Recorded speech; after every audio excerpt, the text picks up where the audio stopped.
This podcast is a member of the Voices of Wrestling Podcasting Network. Visit voicesofwrestling.com to hear the rest of our great podcasts, as well as show reviews, columns, opinions, and updates across the world of wrestling.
Welcome back, everybody, to Wrestling Omakase. It is episode number 112, and this week I'm very pleased to be joined by returning guest TJ. Hello, TJ. Hey, what's up, John? What's up? It's been like what, a full year since you've been on, I think. I was on for the 2018 year in review, I think, or not year in review, like the matches of the year. Oh, right. Okay, so that was like January, I think. I'm very bad, as we've learned over the past few weeks, at remembering when people are on now. I used to remember pretty well, but we've now, I guess sometime around the time we had 100 episodes, it's like all a fucking blur now in my brain. So I couldn't remember if you've already earned your 2019 Omakase Awards ballot. You're very prestigious. Oh, yeah. Omakase Awards. But yeah, I mean, that's all coming up again, awards season and, year in review season, so that's exciting, I guess. But it's still the end of September, so maybe a little bit early to start thinking about it. Yeah, a little bit. What have you been up to since you've been on? January's a long time, so. Not a whole lot. I went to Mania weekend. I think I saw you there at the STARDOM show for like a second while we were waiting in line at Hana's line. Oh, did I talk to you or no? I can't remember. I think we talked for like a second. Not really, but I am not trying to sound big time here, but like I talked to so many people that fucking weekend. Like anyone on earth could tell me, John, I talked to you for 2 seconds at Mania weekend, and I'd be like, yeah, sure, that checks out. That's fine. But, yeah, I think we talked for like a second while we were everyone was like crowding in line to get in line for Hana. And then I had a bunch of people like tweeted at me. I guess enough people know what I look like too. Like a bunch of people tweeted at me afterwards, like, "Oh, I saw you, and I wanted to say hi, but I didn't." And I'm like, "Well, that's first of all, it's kind of weird that you know what I look like." And I shouldn't say weird, but like you told me that. It's just like, well, now in my head, I'm just gonna think I met you because you told me like you wanted to meet me. Look, I'm gonna be honest with you, fair listener, and this might come up in a second for a topic, but if you see me at any wrestling show or Mania weekend, I'm just some asshole. I'm just some fucking fat fan like everybody else. You are more than welcome to say hello to me. I don't care. I'm not one of these people that finds it weird at all, and you don't have to be like intimidated. Once in a while, since I started doing this podcast, like people come up to me and they actually like sound, like it's some kind of fucking honor to meet me. And I'm just like, no, I am an idiot. Okay. You should not be excited to meet me. It's very disappointing, actually. But no, thank you to everybody that says hi. I really appreciate it. I'm playing around right here. That is actually a great transition, though. Although you have your whole rest of the year. What else have you done other than Mania weekend? You must have done some more stuff. I made that all about me. I'm very sorry. As far as wrestling, I went to Tournament of Survival for GCW in June. Oh, that sounds awesome. Oh, yeah, that show was great live. Got to see, who was it? Sakuda was there. And Kodaka, yeah, he was there. Yeah. When was oh god, now I'm blanking on the name. Mr. Gunn. The cop, ex-cop. We're both gonna not remember his name right now. Not Masaya Takahashi, but his partner. I'm blanking on it. Yeah, I'm blanking on it too. We're both exposed fake Puro boys. No, but yeah, I thought he was there. Maybe that was last year. No, those two were the only two Japanese guys there. I'm pretty sure. Okay. But yeah, I went to that. I'm looking up this man. I'm looking up this man's name because I'm so fucking annoyed. But keep going. Sorry. Anything else? Oh, Ueki. How are we both so stupid? Oh yeah, Takayuki Ueki. Yeah, he was last year, I think. Yeah. Takeda was there, I think, too, last year. Yeah. But yeah, I went to that. I just got back from Bloodsport last weekend. That was a fun show live. Oh, so you went up to Atlantic City for that? Yeah, they were both at Atlantic City. Yeah. So how was I'm thinking Tournament Survival last year was in Chicago or something, right? Yeah, I think so. Yeah. But yeah, so how was Bloodsport? Was that cool? Yeah, it was really fun live. It was a great crowd. I'm not sure how it came across on video. I've seen a lot of mixed things about the show. I mean, I like pretty much everything on it, but it's live, so you kind of get that live bump. I always forget you're like almost a local to me. So are you going to Philly this weekend? Yeah, I'll be in Philly. Okay, so but not New York, I'm assuming. No. Okay. But I'll be at both, which actually is now a great transition. So I totally fucking spaced on this last week. I was supposed to plug this, but we, along with the Super J Cast, I helped put together a small meetup for the New York City show. I picked out a bar I really like. So I'm going to tell a funny. I don't know if there's qualified as a funny story, but a story. My friend, it's like a non-wrestling fan friend, totally has nothing to do with wrestling. It's his birthday on Saturday. So I was like, fuck, how am I going to make this work? But he was nice enough to basically let me, he was going to have his birthday party at this fucking bar that's very close to Hammerstein. So I'm just like, is it okay if some wrestling weirdos come to this bar at the same time so we can do it as also like a meetup? And he is a very sweet man. Shout out to Dan, who will never ever hear this, but he was like, sure, that's totally fine. So you can come to Dan's birthday party / the Super J Cast / Wrestling Omakase meetup at Pioneers Bar, 3 p.m. on Saturday in New York City. It is at 138 West 29th Street. It's like right between 7th and 6th Avenue on 29th. I'll be there. Quinlan will be there. You may have heard him a million times on the show. I assume Damon will be there from the Super J Cast unless he's ditching me. I think he plugged it though, so I assume he's going to come. But it's a great location. It's like 5 minutes, like a 5-minute walk from Penn Station if you're coming into the city.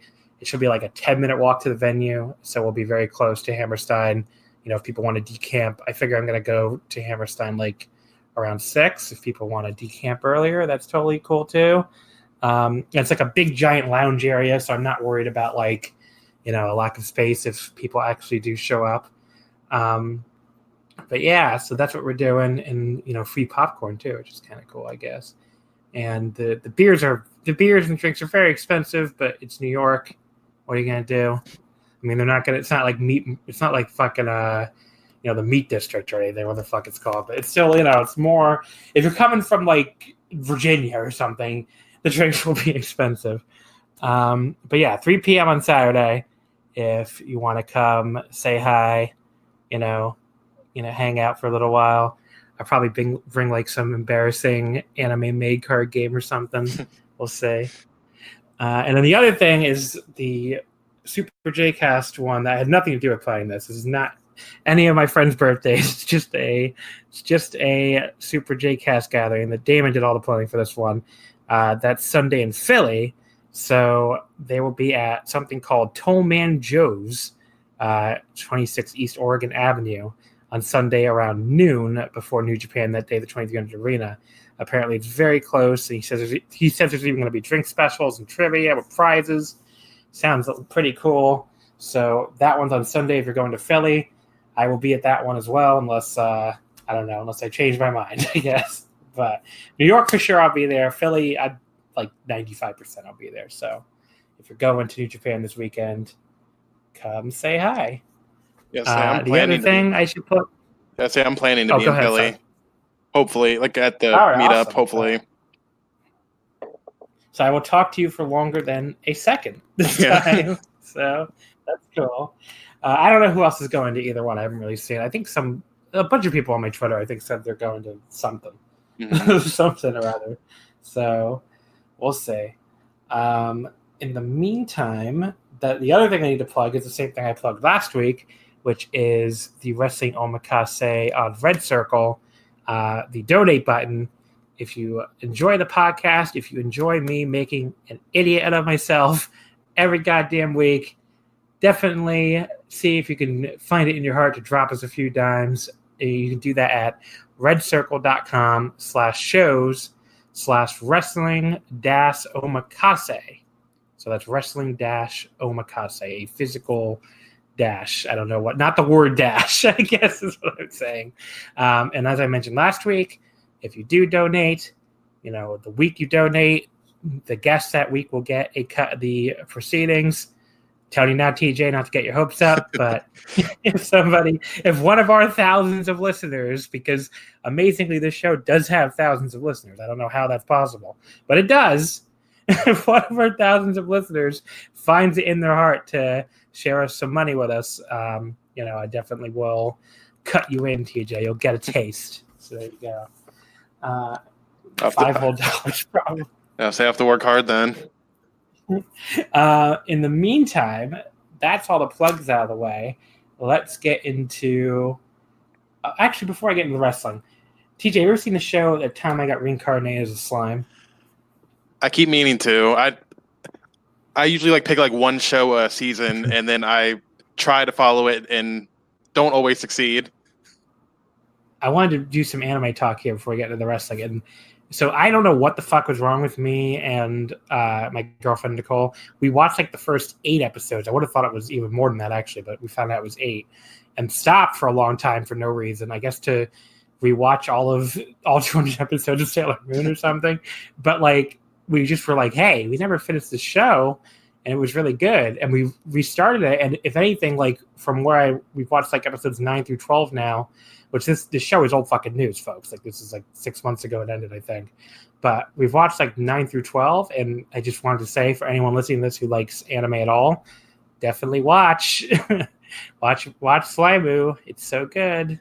If anything, I like the first 8 episodes, but the last 4 have been even better. And just once the ogres come into the picture, which is a race on the show, basically, a group of characters, they really add a lot to the show. So definitely check that out, especially if you because it's very obviously based around a lot of Japanese RPG tropes. So if you grew up playing those, I think you will really, really, really dig the show. If you didn't grow up playing those, I don't think you'll. I mean, I still think you'll dig the show because the show's really good.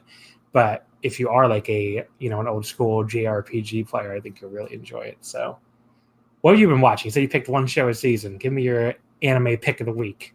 Right now, I'm watching Dr. Stone.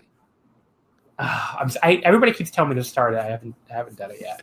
I watched 5 episodes and then I dropped it for a month, and then I just caught back up entirely this weekend. And my only gripe with it is some of the character designs are weird. Well, a majority of them, but it's a pretty old series being rebooted. So I can't really blame them for that. How old is it? I think it's the 80s. Let me look it up. Oh wow. It's another JoJo's.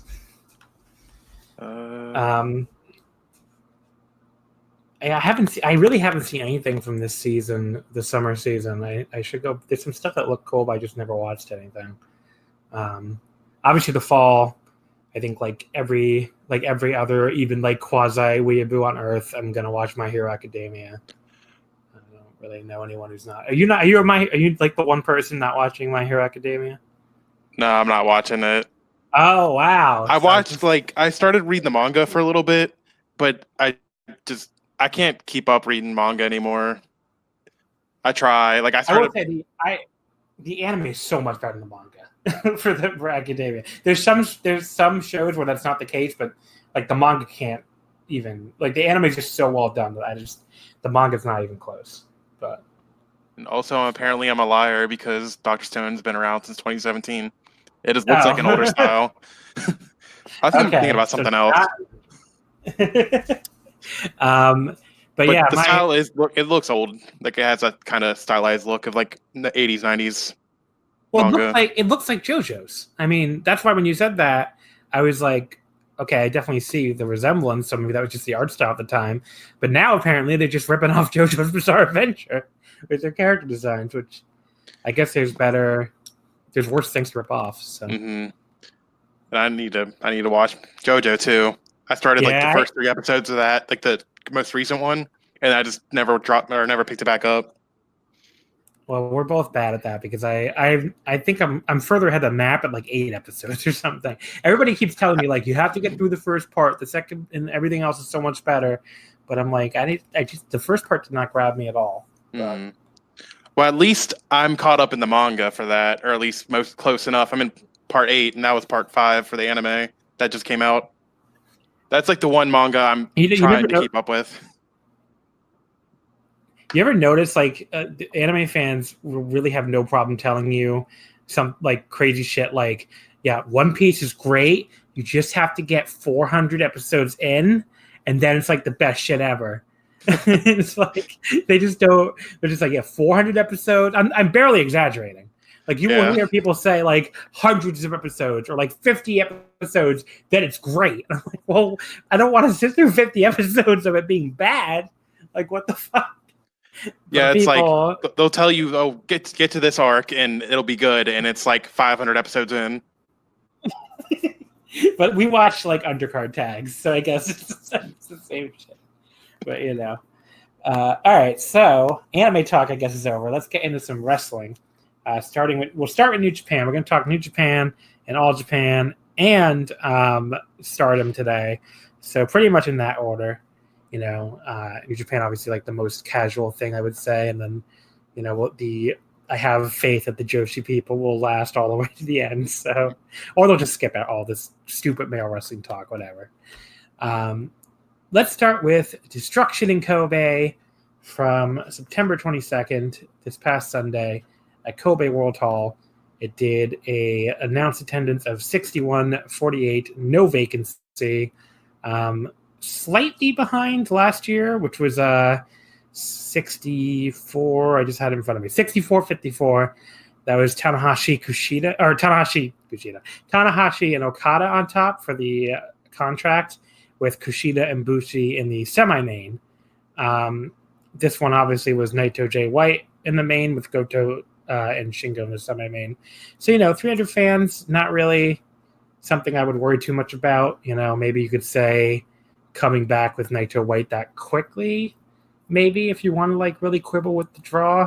But also you have to remember like Okada Tanahashi is that's like a legendary match, and it was done outside of Tokyo like so rarely that I'm not really surprised it drew better than this. I mean, you're talking they did it at Dontaku that year, and then other than that, I think the only time they might have taken that outside of Tokyo was like that one year they met at Dominion, right? Can you think of any other ones? I don't think so. Though I think that's because all the other ones, like oh well, the first one. Now I think about it, the New Beginning. But you're gonna say something. Well, I was gonna say didn't they do Okada and Tana a lot that year too? I know they did, but it was outside. Yeah, they really did outside of Tokyo. So, because like obviously all those sumo hall matches would have been Tokyo. I'm just gonna look it up because I'm curious. Let's see. Okada Tanahashi. The first one was well, that doesn't count. That's fucking. He was a young lion. The first one was in Osaka, and the first two actually, because that was the Dominion match too in 2012. But then the next 7 in a row were all in Tokyo, because you have the Tokyo Dome in 2013, Invasion Attack, the Ryokuchi 1, and King of Pro Wrestling all in 2013. That's all Sumo Hall. Then you have the Tokyo Dome 2015. Then you have the Dome again 2016. And then you have the G1 2016. And then finally they go to Fukuoka last year in May for Dontaku. Was the first time it was outside of Tokyo in 6 years. So you're talking about the second time it's been outside of Tokyo in 6 years. I mean, that is kind of a big deal, I think. So, 6.5 years. I think that maybe it would have been done even better if they said no vacancy, so I don't know. I mean, it is also like how much could they fit into Kobe Warhol, I mean, no vacancy usually, means like, well, it's close to sold out. And then super no vacancy is like, it's pretty much sold out. And then super no vacancy full house is like, we counted every fucking chair. There's no more chairs in the back. The fire inspector's ready to shut us down. So that's basically, I guess, for people who don't know the old school Tokyo, or the old school Japanese wrestling crowd terms. Isn't there one that's also just like crowded or something? I remember I used to see that back in the day and be like, crowded. What does that mean? It's not a full house, but there were people here. It was hard to move in the hallway. But it's like, okay. But yeah, so not pretty good draw here. Let's start with the main event because we'll work our way backwards for once. We never do that in this show, and it seems like a good time to do it because there's a lot to talk about this main event. Jay White defeats Tetsuya Naito in 29-47 with the Blade Runner to become the new Intercontinental Champion. I guess first of all, TJ, did you expect this result? I was kind of 50-50. I think it really depended on what they were going to do with Naito post this. Because I think you suggested they could have Naito win here and then do the tournament thing with Mox instead of Jay. But I could see it either way because it could have been either Naito and Jay on January 4th or Naito and Mox. I just didn't know which way they were going to go. So when you said 50-50, I guess you just felt like almost like you didn't. Did you even have any prediction? Like I was leaning towards Jay, but I wouldn't have been surprised either way. I mean, that's how I felt too, and I would just say I was leaning towards Naito because I think I laid out my scenario. But if Jay won this, to me it would say, they absolutely want Jay in this double title mix through the Dome. And this is really the only way to do it. I mean, you can't have him lose. And then basically, if Naito and Jay is the match on 1-4 for the Intercontinental, you cannot have Jay White lose here. I mean, it's just not a compelling story. The heel challenging Naito for the IC title on that night. I mean, you just, whereas if Naito loses, you have the compelling story of, the guy who started all of this is now like on the outside looking in and, he get his way back into it. And, we can talk after we break down the match a little bit about other ways they're already building to that. But it's clear the story is going to be, well, he lost this guy twice already. Jay White took his dream away. Can he even fight his way back? So, once White wins, once White won, it was clear to me that was where they were going. Now, I want to say before we talk about the actual match, if you watched this match and you thought Jay White winning is the end of Naito's story and he's going into the Rambo, you're fucking stupid. I don't know what else to tell you. You are a moron. You really think, and look, I will give you two scenarios here, okay? By the time Jay White fucking did he did Naito's speech at the end, okay?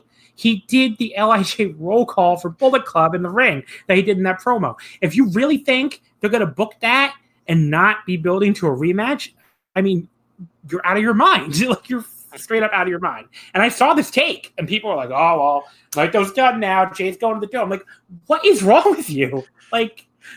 Use your brain a little bit. That's all I'm asking here. Yeah. I mean, there's pretty much two possibilities. Either they're building White and Naito on 1-4, or Naito gave his fucking notice. I mean, that's pretty much the only other possibility.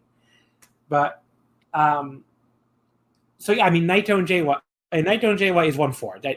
Do you disagree, TJ? Hope I didn't just call you a moron. But you... No, I once Jay won, I knew that's what was going. I knew that's what was going to happen. I'm a little more I'm waiting until it happens before I go full Naito 2 belts. That's happening for sure. But I knew as soon as Jay won this, they were doing the rematch at 1-4. Yeah, I mean, that's a different story. If you want to believe that, if you don't want to believe yet that Naito's going to win both belts, then that's fine. I mean, he's not losing Jay White again. I don't know. Like, yeah, definitely. I mean, if you want to believe he's going to win and then lose to either Okada or Bushi, I get that, especially after what we've all been through as Naito fans. But he's not losing Jay White again. Oh, definitely. I think he's going to win the title back in 1-4, and then we'll find out 1-5. We'll see what Geto has planned.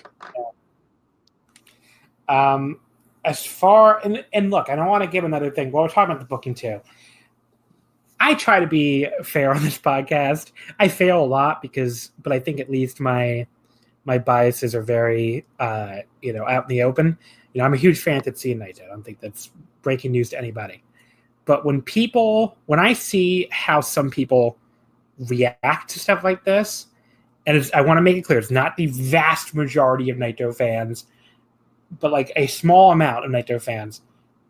If your reaction to hearing, to seeing what's happening here is like Naito is losing too much, it doesn't even matter if he wins at the Dome now, he's never going to have his ace run, that you're the type of Naito fan that people complain about when you do that, okay? I want to make that clear. If your reaction to Naito winning both belts of the Dome is anything other than joyous rapture, like just singing to the fucking high heavens, I can't say that word apparently, singing to the high heavens and being very, very happy, then, if your reaction is anything else, if you're still bitter about 2018, if you're, going to say, oh, it doesn't matter because it didn't happen then, or it doesn't matter unless he holds the belts for a year. I mean, get over yourself. Hiroki Goto fans are never getting that moment. He's never winning the IWGP Heavyweight title. Yoshihashi fans are never getting a title win at all, maybe. Let alone yeah, say it this right. I mean, lots of fan bases. Taichi fans are, never going to get anything other than a 30-day never reign, maybe. I mean, lots of fan bases are suffering. So, it could be a lot worse for Tetsuya Naito than winning both titles in the fucking Tokyo Dome. I don't care how long the actual reign is. I will be happy if that happens. He can lose both belts at fucking New Year's Dash for all I care. If he has this moment in the sun, his moment where he's the first person to do what nobody else can do, I will be happy. And frankly, if you really think about it critically for longer than a second, you will understand that Tetsuya Naito is not the ace, and it would ruin his personality and his character to be the ace. In other words, I'm not saying Naito can't win the big one. I'm not saying Naito can't, have his moment. He obviously should have his moment. I think he will at the Dome. But Naito, as like a 2-year-long Kobashi title reign, that's not his character. He is LIJ. He is anti-establishment. He is the guy with a chip on his shoulder who people get behind because the company won't get behind him. Because they, Naito loses. I mean, look, if you want to be the fan of the guy who wins all the time, the person you're thinking of is Kazuchika Okada, okay? That is the guy to get behind if you want to win every goddamn big match that you ever get to see. If you want to be that fan, Okada is right there, okay? If that's what you're looking for. Naito fandom is suffering. Naito fandom means he's going to lose some big ones, just like he did here. And Naito fandom is he's going to, get knocked down and have to get back up. That's like built into it. That's part of the appeal. That's part of why people like him, because he's not the guy that's always going to fucking win. The people who want to be fans of the guy that's always going to win have Okada already. They made that choice a long time ago. And if you want to say Okada sucks or Okada's not the guy, that's a different debate.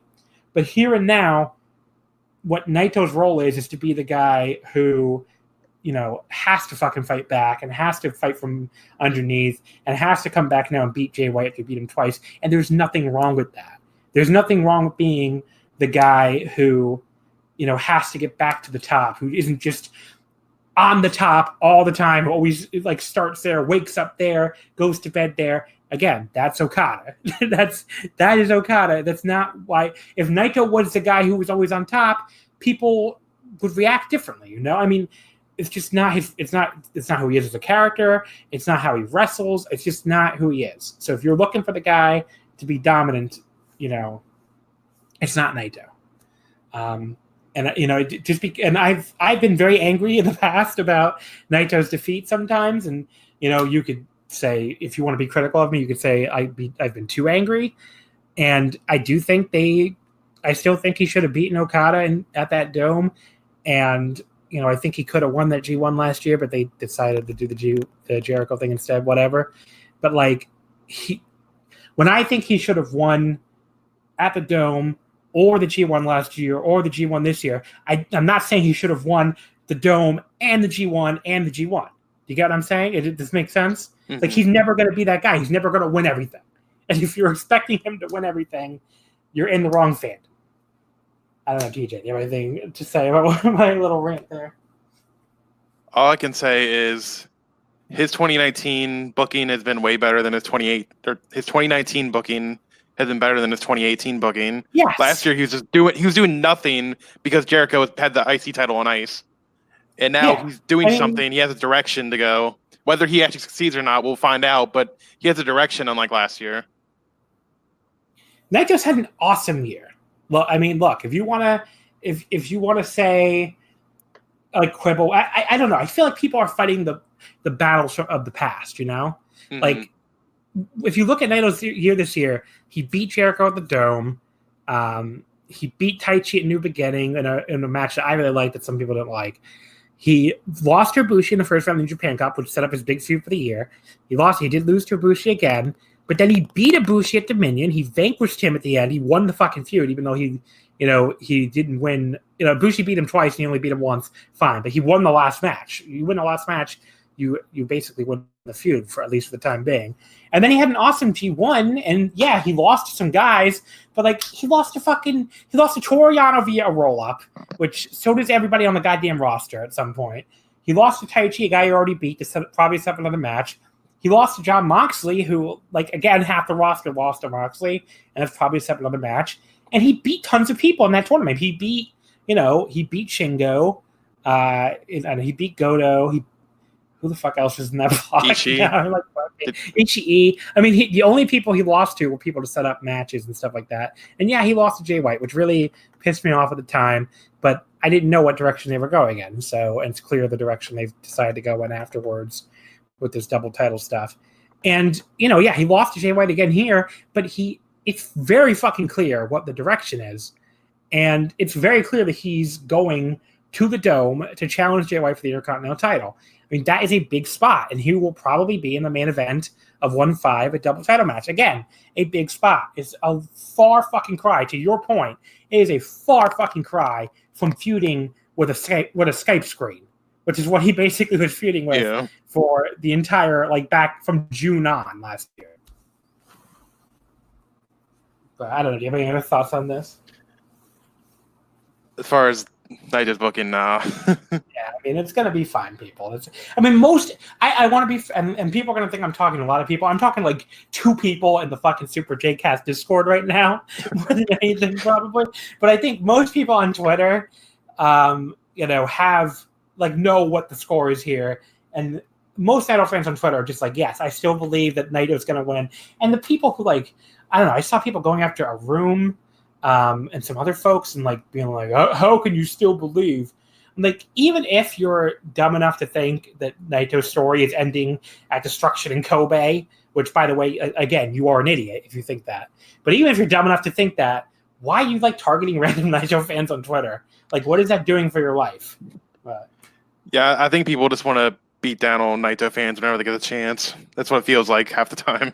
I mean, I will be, like I said, I think I've said this in the past. I hope he walks out with both belts just so I can laugh at these people, because these people fucking deserve to be laughed at. As far as Naito and Jay White, the match itself, which I guess we can finally get to, I fucking love this match. It's been a very divisive match. I've seen people fucking hate it, which I guess doesn't surprise me at this point when people hate a 2019 Naito match. But it's also been there's been more positive reviews than I expected at first. I went 4.5 stars on it, and I thought that was going to be the highest anyone would go. and then Joel from the Super J Cast like completely shows me up and goes the full 5 on it. So I mean, clearly I'm not on his level as a Naito fan or something. I mean, it's really like he really loves Jay White right now, which I get. I think it's mostly he's a Jay White fan. I haven't listened to the J Cast yet, so I mean I started it, but I haven't heard the part where he talks about it. But I had that spoiled for me anyway before he even recorded. So he's very high on it. It sounded to me like Dave Meltzer was high on it. We don't know because the Observer's not out yet, but I did hear like some of his audio on it, and he sounded like he liked it quite a lot. You know, maybe like not quite like 5+ or whatever, but I think he did like it. But like I said, Rich and Joe from the Voice Wrestling flagship didn't seem to like it that much. So it's a very divisive match. I know. Where did you land on this, TJ? Because I saw like conflicting things from you. I went 4 on it.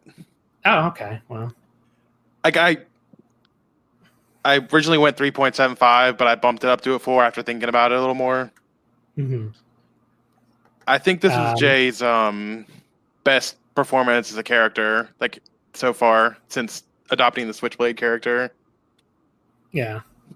But as far as like the in-ring, like I don't know how to describe it. The match flew by. They went for like the 20 to 25 minute call, and I was like, how? It feels like it's been 10 minutes. So they were working at a fast pace, but it also felt like it was just good up until like 20 minutes. And then the 25-minute mark, when Geto cheated, is when it went full sprint, and I loved every second of it from then on. Yeah. I totally get that critique, because if I have any critique, it's probably that the Jay White control period was a little bit dull, and that would be like in the first 15. I think where I liked it more than you and some other people is I thought Jay White's character work here was amazing, and that really carried a lot of the early portion of the match for me. I really enjoy him and Naito's like interplay, and like, you know, White, like very early in the match, White taking a powder, and then when he gets back in the ring, Naito also taking a powder. Like, I enjoy that kind of stuff. So that stuff was really, really fun early on. And there was like some cool early stuff where Naito basically like out trolled White, which I thought was very like cerebral and very cool. And then when by the time Jay got control, it was basically from Geto like grabbing his leg from the floor. So then that's where it got a little bit dull for me, and that's, you know, why it's not like a above 4.5. But like they managed to keep it interesting for me with all that, like, you know, forcing each other to smile stuff. I love that. Yeah. There was like White like did this transition where he like spun Naito out of a suplex position like into the ropes to do that draping DDT, which I thought was like the smoothest transition I've ever seen into that draping apron DDT ever, probably. So that was really cool. You know, there was like I'm pretty much just reading my favorite spots right now, but there's like a spot where I worked on a ton of spots this match, which is probably an indication that I enjoyed it. But Jay, like, he dodged like the Naito flying forearm and like a face buster, and then like hit this huge deadlift German. That was really cool. And here's where like the crowd, you know, if I can see why, if you're listening for the crowd and like maybe you might not have it as high because the crowd wasn't as into it as you think. I think part of that was because the previous match had just been basically two bulls colliding. So yeah. I totally get why this is like they need to come down, I guess. But like Naito, when he hit like this big kick after he looked like he was out, like the fans got really, really into it with like a big Naito chant. And then everything after that, like I thought the fans were super into. But yeah, they did like, I like how they did like combination Cabron, but on the apron instead of the corner, which looked really cool. There was like all the stuff in the apron was awesome. Where like White hit like a face buster, and he tried for a German, like basically putting Naito in the Ibushi spot of Dominion, which the crowd was like ready to piss their pants at that. It felt like, but then he instead just like drags him down to the apron on the back of his head, which was basically what he also did at the G1s. I guess we should have known the finish right there. And then he like did a pile drive. He tried for a pile drive on the apron. Naito did like a back body drop, and then White just power bombed him on the apron instead. And then Naito turned the Kiwi Crush into that high angle DDT counter movie, used really well against Ibushi. But yeah, so there was like basically White just like he basically just like starts stomping on Naito repeatedly when he counters the Blade Runner, which I thought was a really cool spot. You know, just like very simple, like, you know, if you're not going to go up for my move, I'm just going to beat the shit out of you stuff. And there was like a very even like Gato interference spot I thought was very inventive, where Gato's on the apron and Naito just like kicks off him to hit the swinging DDT. He might have done that before. Now I think about it, but I can't remember if he did, really cool. But yeah, I really like that spot a lot. And then I thought the counter sequence with White spinning out of the running Destino and eventually getting a sleeper suplex after Naito countered the Blade Runner, that looks really cool. And those White reversal sequences are very hit or miss for me.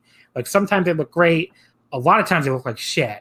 And this one I thought looked really good, so that was a point in his favor. But yeah, then I also like when White basically tried to block the Running Destino again, but Naito basically powered through it. I thought that was awesome. But then obviously only got a 2 count. And then I will say like when White hit the Blade Runner, I actually thought Naito was going to kick out for a second. I don't know if you felt the same way too, but it didn't feel like the end.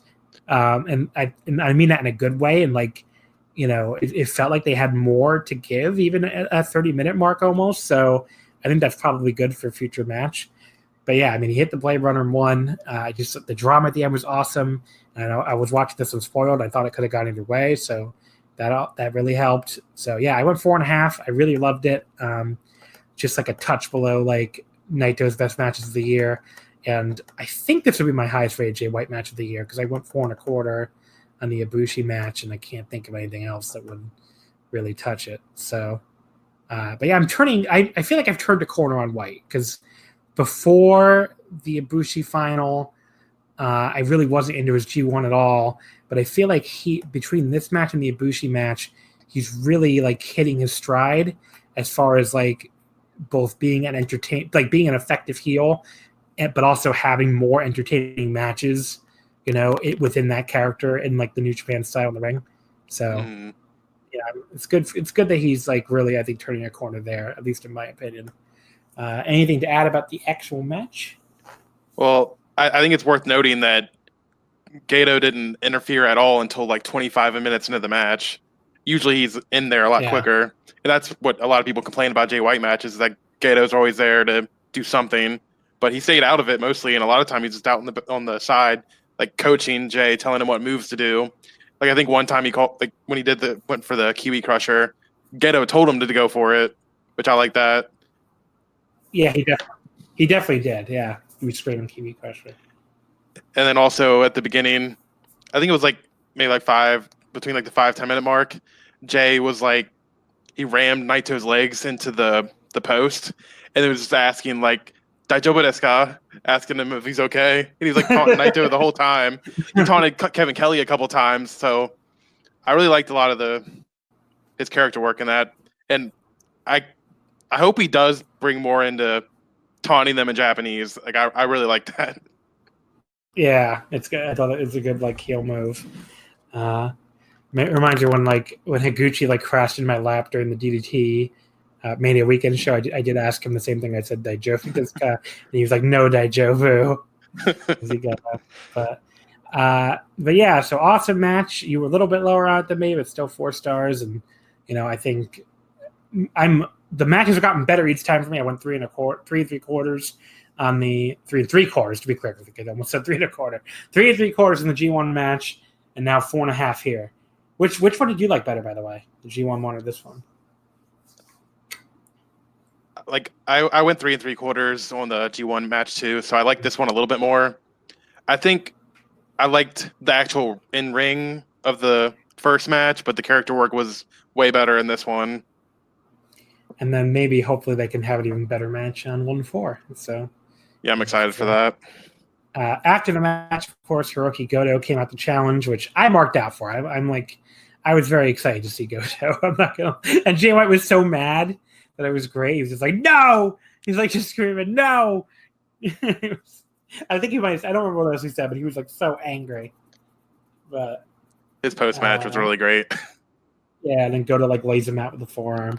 So it's going to be Goto and White. It looks like a power struggle since they announced King of Pro Wrestling, and they're in a tag match there too.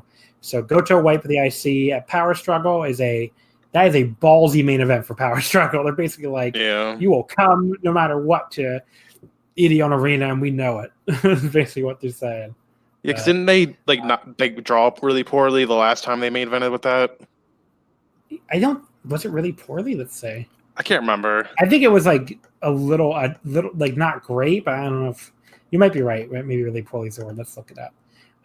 In the meantime, while I do that, the other match I think we're going to get at Power Struggle is Naito and ZSJ. Do you agree? I think we're going to get Naito and Taichi. Well, that could be the case too. Because ZSJ and Taichi are both in the match at King of Pro Wrestling. Oh, I didn't even think about that. And plus, I was listening to Super J Cast earlier today, and they were talking about the Road 2 shows, and Taichi and Naito are paired up a lot on that. But Shingo's also in that, so maybe they're going to do Shingo and Taichi. I don't know. And Zach isn't there on the Road 2, so I don't know if that really means anything. That's what I would say. And then also, I think I was watching a video that Taichi was they posted on the New Japan, like the Japanese Twitter, and Taichi was talking about, I think it was before Kobe, and it almost sounded like he was going to try and challenge Naito, I guess, if Naito retained. Okay, so Hino Kuni, to answer the question from before, what Goto White did 27:02, which was down from the Hino Kuni 2018, which did 34:35. But Hino Kuni 2018 was Naito Suzuki, so even though that wasn't a good match, really, that was still, a big match as far as like two drawing people. Mm-hmm. So I don't know. I don't know if you can really read too much into a 700 fan drop. The thing is, with this Osaka show now is they sell it out like without doing anything usually. So maybe they're taking it for granted now. And that's why they're moving New Beginning from Ideon Arena into the, into Osaka-jo Hall next February, the same place where the Dominion takes place every year, because, the Ideon Arena is like 6,000 fans or whatever. And they've been selling it out very quickly of late. But yeah, I mean, like, as far as, what we might get there. So it's fair to say White Goto for the IC, and then Naito and ZSJ, or Naito Taichi or something. Basically some kind of match where Naito has to earn his way back to a IC title match, I think seems very likely as like a semi-main. But we'll talk more about future cards after this, but I just wanted to point that out. The semi-main, Hiroki Goto and Shingo Takagi. Goto defeating Shingo in 2027 with the GTR. Why don't you go first this time, since I talked forever for Naito and Jay White? What did you think of Goto and Shingo? I went 4.5 on it, which was the same rating I gave their G1 match. I like the G1 match slightly better. I'm not sure the time differences on those, but this one felt a little bit longer. But it was like 5 minutes longer. Oh, so it was 5. Okay. Like the first 10 minutes of this was good, and then the second 10 was really great, or from then on. But first, I just want to say, why is Goto still wearing that G1 shirt? It's like, did he forget? It's not the G1. It's awesome. I don't remember who said this. I think it might have been Andrew Rich, but it's like, it's seriously like if like a fucking championship team, how they'll okay, let's say it's the Kings and the Rangers in the Stanley Cup final. And the Rangers lose, they'll have like Rangers Stanley Cup winner merch printed up already. They send to fucking Africa or whatever. It'd be like if the Rangers wore those shirts the next year, even though they didn't win the fucking Stanley Cup. But, like the G1 does not stand for Goto, apparently. You lost, buddy. Yeah, I as soon as he came out with that shirt on, I just started laughing. But it is really funny. I like the video package before this too. I wasn't like fully paying attention because video. Yeah, I was just gonna say the video package basically seemed to stress that these two are both like very Japanese. Mm. Yeah, and like I wasn't paying fully attention because I wasn't trying to listen to Japanese. And, like I think it was like I didn't watch it like live, but I watched it like I woke up at like 8, I think, or like 7 or 8, and watched it as soon as it was up. And that early in the morning, I didn't feel like actually like trying to listen for the Japanese. But Goto said something about like not making light of him now that Shingo's a heavyweight, basically saying, "Don't just because you're a heavyweight, don't underestimate me because you already beat me." But then Shingo dominated most of the match. It felt like so that was kind of funny to me. But yeah, I don't really have a whole lot to say about it other than I loved it. It was really hard hitting. Shingo, I feel like Shingo could have a great match with just about anybody. And I mean, Goto held his own too. I got to give him credit for that. Like a lot of the GTRs he hit were really brutal looking. And I can't say I'm surprised about the finish, especially now that I know he's challenging Jay. But I almost felt like Shingo might win it because a lot of people were thinking this was a never title number one contendership match and not an IC. But I think it's good Shingo got the win back. That Goto got the win back. Shingo doesn't need to be like in singles contention right now to me. Yeah. So I'd rather they cool him down a little bit until they actually have something for him to do, because he'll probably be slotted into the never situation, but him versus Kenta isn't something I see them doing for a while, if anytime soon. Yeah. I think, probably not till after the Dome. After the Dome, yeah. What I would say, I went 4.5 on this. So I loved it. And obviously any show with 2 4.5-star matches is going to be a good show. What I thought of this, I had it like a 1/4 star above the Budokan match. I went 4.25 on that one. So I just thought this match was just a little bit better, but obviously the two of them just beating the shit out of each other here. I'm always going to be a huge mark for lariat exchanges, and there were like 1 million of them here. And I thought all that stuff with Shingo stealing Goto's moves really add like an extra dimension to the match, and almost made it like very, very cathartic, I guess, when Goto would finally hit, his big moves and finally be able to hit the Shotenkai and all that. Like basically just it felt like he was taking his moves back from this bully or something. Shingo did like a rope assisted GTR, which I thought was really cool. Yeah, I wish the camera had caught that better. Like it was like a weird angle where they shot it. You didn't get to see the full thing. I wish they had caught that better. But yeah, so like this, I thought this was awesome. I'm glad Goto won. People give Goto too much shit. Like it's not this guy's fault he's not IWGP champion. I mean, calling him a geek and stuff, it's like a little too far. He's held like every goddamn other belt in this company. Come on, he's not Yoshi. People talk about him like he's fucking Yoshihashi or something. I'm like, let's pump the brakes a little bit. It's Hiroki Goto. He's a very good wrestler most of the time, and he's won plenty of shit. Anyway, it's gonna be one of my brands from now on is Hiroki Goto Defender.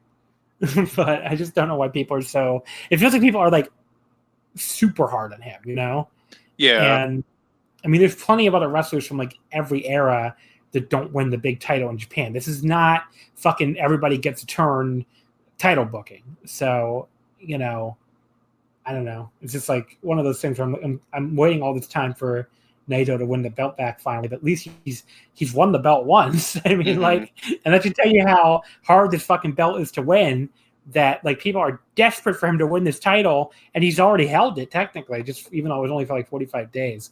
But I mean, look, Ishii fans are never going to see him win the title, and they want to put him in the Hall of Fame. So I don't know. People are very hard on Goto. That's all I'm saying. The third from the top match, Okada, Ibushi, and Robbie Eagles defeated by Sonata, Ibu, and Bushi in 13:50 when Sonata submitted Robbie Eagles at the skull end. This was pretty good. I went 3.25. I thought the Okada and Sonata, they had to me had some very flat exchanges leading on this tour before this match. I thought this was probably their best and most exciting. Not probably, actually, it was their best and most exciting exchange of the tour. They finally look like they have some fire in there. It's not a big deal that some other exchanges early in the tour weren't, maybe the biggest, the most exciting, because they had more time than everybody else to build up their match. So I guess it's fine. As long as things continue being exciting from here, hopefully we get a little bit of momentum heading into King of Pro Wrestling. Any thoughts on this one? Not a whole lot, really. I didn't watch a lot of the undercards up until this show. But, yes, I mean, it pretty much what you expected it to be. The only thing was Okada missing that drop kick while like Sonata was doing the spin on Eagles, I think. That was kind of awkward. Then he just got up and did it again. And then after the match, he kept trying to hit drop kicks. Like, I think the post-match angle with that, Ibushi and Evil did better than Okada Sonata did building their match. Yeah. Then we had Chaos, Sho, Yo, Will Ospreay, Yoshihashi, and Tomohiro Ishii defeating Kenta, God, Ishimori, and Phantasmo. 940. Yo pinning Tonga lower with a roll-up. He had already pinned Tama Tonga, so now he's pinned both of them. Of course, we'll talk about that in a little bit, about why they're doing that. But in addition to building a Roppongi 3K God match, Kenta went hard after Yoshihashi, so that well, at the time appeared to be a direction for the Never title, and now we know it is a direction. So we can talk about that more when we get to the Flames Grid Unleashed preview, I guess. This match itself, again, 3 1/4. I thought it was pretty fun by the end, but not a ton to say about it. Yeah, so once the juniors got in, it felt like the match entered double speed. They were going all out on that. And I found it kind of funny. I think God was trying to hit the Magic Killer. I think it was on Yo, and they did it from the hip for some reason, because he was too short, I guess. But then when they went to do it on Show, they did a normal one. So I just thought that was funny. And then after the match, Ospreay running after ELP, and ELP just jumped off the stage. It almost looked like he fell off. that gave me a laugh. But yeah, the match was good. I think I went 3 on it. Match number 5, not really a match, more like an angle. It was Zack, Suzuki, Kanemaru, and Doki against Tanahashi, Liger, Tiger Mask, and Rocky Romero. Only went 3-10 before DQ. We found out later Suzuki-gun won this by DQ, which I don't know why, but that was just really hilarious to me. It's when's the last time Suzuki-gun won a match by DQ? Yeah. It's that might be the first fucking DQ victory in New Japan history. As far as, obviously, the big angle was Jushin Liger ripping off the mask and going Kishin Liger. So what do you have to say about Kishin Liger? I went crazy when that happened. I was watching this unspoiled, so I'm so happy I did. Usually I don't mind spoilers, but I'm really happy I went unspoiled in this. And I was unspoiled. I was unspoiled too. He just looked he looked terrifying. Yeah, he looked awesome, and just not knowing that was coming, but then immediately knowing what it was. It was it was just so cool. And then he blows the mist in Suzuki's face and the refs, which was so great. And man, if he had messed that up at all, he would have straight up stabbed Suzuki with that thing. He wasn't even. He didn't care. He was like, "I'm coming for you. You got to move. If not, you're just gonna get hit." That thing went right through the table. He was putting some force behind that. Yeah, it's buddy, you're about to die if you don't move out of the way. But yeah, so obviously cannot wait for their match, and we'll see if that's the end at King of Pro Wrestling. I kind of have my doubts. Yeah, we'll see. Then we have Bad Luck Fale, Yujiro Takahashi, and Chase Owens defeating Togi Makabe, Tomoyaki Honma, and Toa Hanare in 822. Chase pinning Hanare at the package pile driver. This was 2 stars. Felt like it was about 100 years long. Nothing really wrong with it, but nothing much good about it either. Yeah, I tried to take a little bit of notes, and literally all I wrote was, "This happened." This was a thing. Yeah, it was it wasn't bad or anything, but it was just there. What's there to say about it? I mean, this was the ultimate. Okay, you guys are all valued members of the roster. We don't have anything for you, so here's this. Match 3. I think backstage after this, they announced that Chase and Fale were going to be a team for World Tag League. Yeah, I'll give it a round of applause. All right, excited for that. Yeah, very exciting. I mean, look, the World Tag is going to be really weird this year because they lost half the fucking field. Yeah, they missed 8 teams, I think. Yeah, more than half the field. Yeah, almost all of the field. I'm going to go through it because I'm curious. Yeah. I know it's a lot of teams because now that we have, in celebration of having our first World Tag League entry of the year. So the World Tag League 2018, if you remember that, this is where they did the one block thing.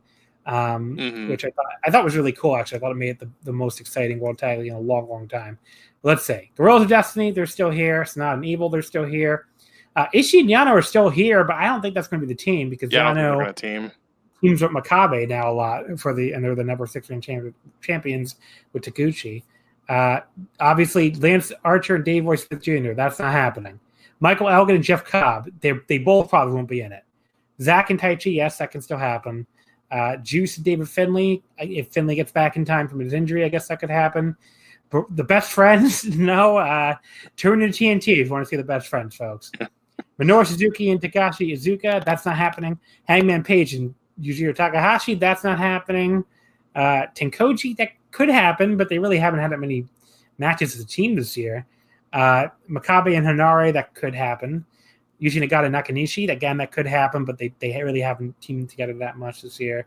And finally, Ayato Yoshida, God bless that man. He is stuck in, I can never remember what they call kind of 2AW. 2AW, yes. And Shota Umino's in the UK now, so as we're about to talk about. So he's also gone. So they can't even team Umino up with someone else. So that's what, we just count real quick. If you count Ishii and Yano's team, that's not going to happen. That means 1, 2, 3, 4, 5, 6. A minimum 7 teams are pretty much not going to happen. Or are 6 of them are straight up impossible. And I don't think Ishii and Yano is going to happen either. So that's 7 teams out of 14, half the field. So, and a few more, Tenkoji and Nagata Nakanishi, seem unlikely. So who knows who the fuck's going to be in World Tag League? That's the big question, I guess. It'll be a fresh tournament at least. That is true. The Young Lions Cup tournament that's ended up being the final, as the winner here got basically had the most points. Carl Fredericks defeating Shota Umino in 7-17 with the elevated half Boston Crab to win the 12th Young Lion Cup. I thought this was really good. I went 3 3/4. Just a really fast-paced match sequence to start. The match had a surprising number of high-impact moves. This huge German suplex from Umino. And then Carl at one point just grabbed Shota by his tights and just dragged him back and dumped him right on the back of his head. The backdrop suplex was awesome.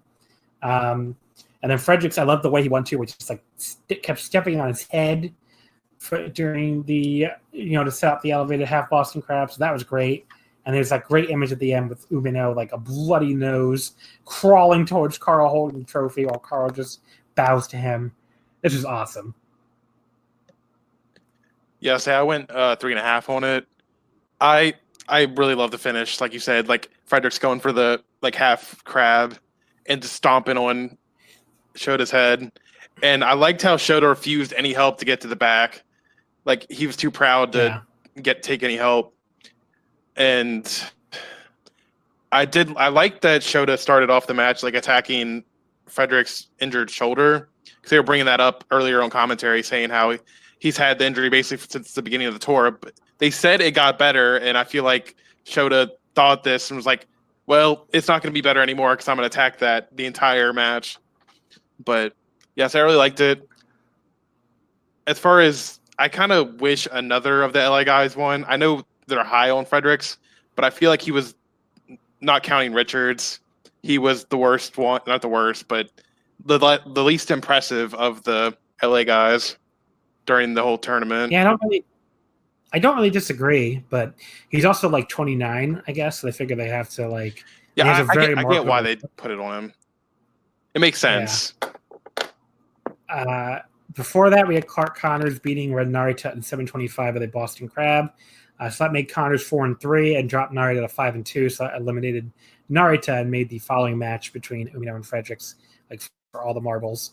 I was actually a little disappointed by this. I thought it was decent while it lasted, but I just expected more from both guys. I only went 2 3/4. Yeah, it was pretty disappointing. I think Connors really impressed me a lot this tour, and when I saw that this was going to be not the final, but the semifinals of the thing, I was really hoping for a better match, and it was good to me, but it wasn't what I expected it to be. And then afterwards, after these 2 matches, we found out that Umino is going to the UK on excursion, and Narita is also going on excursion because he asked Shibata to train him. So he's going to the LA Dojo on excursion. Now, you may notice he's not going to New Japan's supposed American partners, Ring of Honor, but he is going to America. He's going to the LA Dojo. we'll see if he works any dates for ROH or anybody else. But the LA Dojo guys haven't even been in ROH since May, so I wouldn't hold my breath if I'm a Ring of Honor fan waiting for that Red Narita appearance. Yeah, I'm curious where they're going to send him.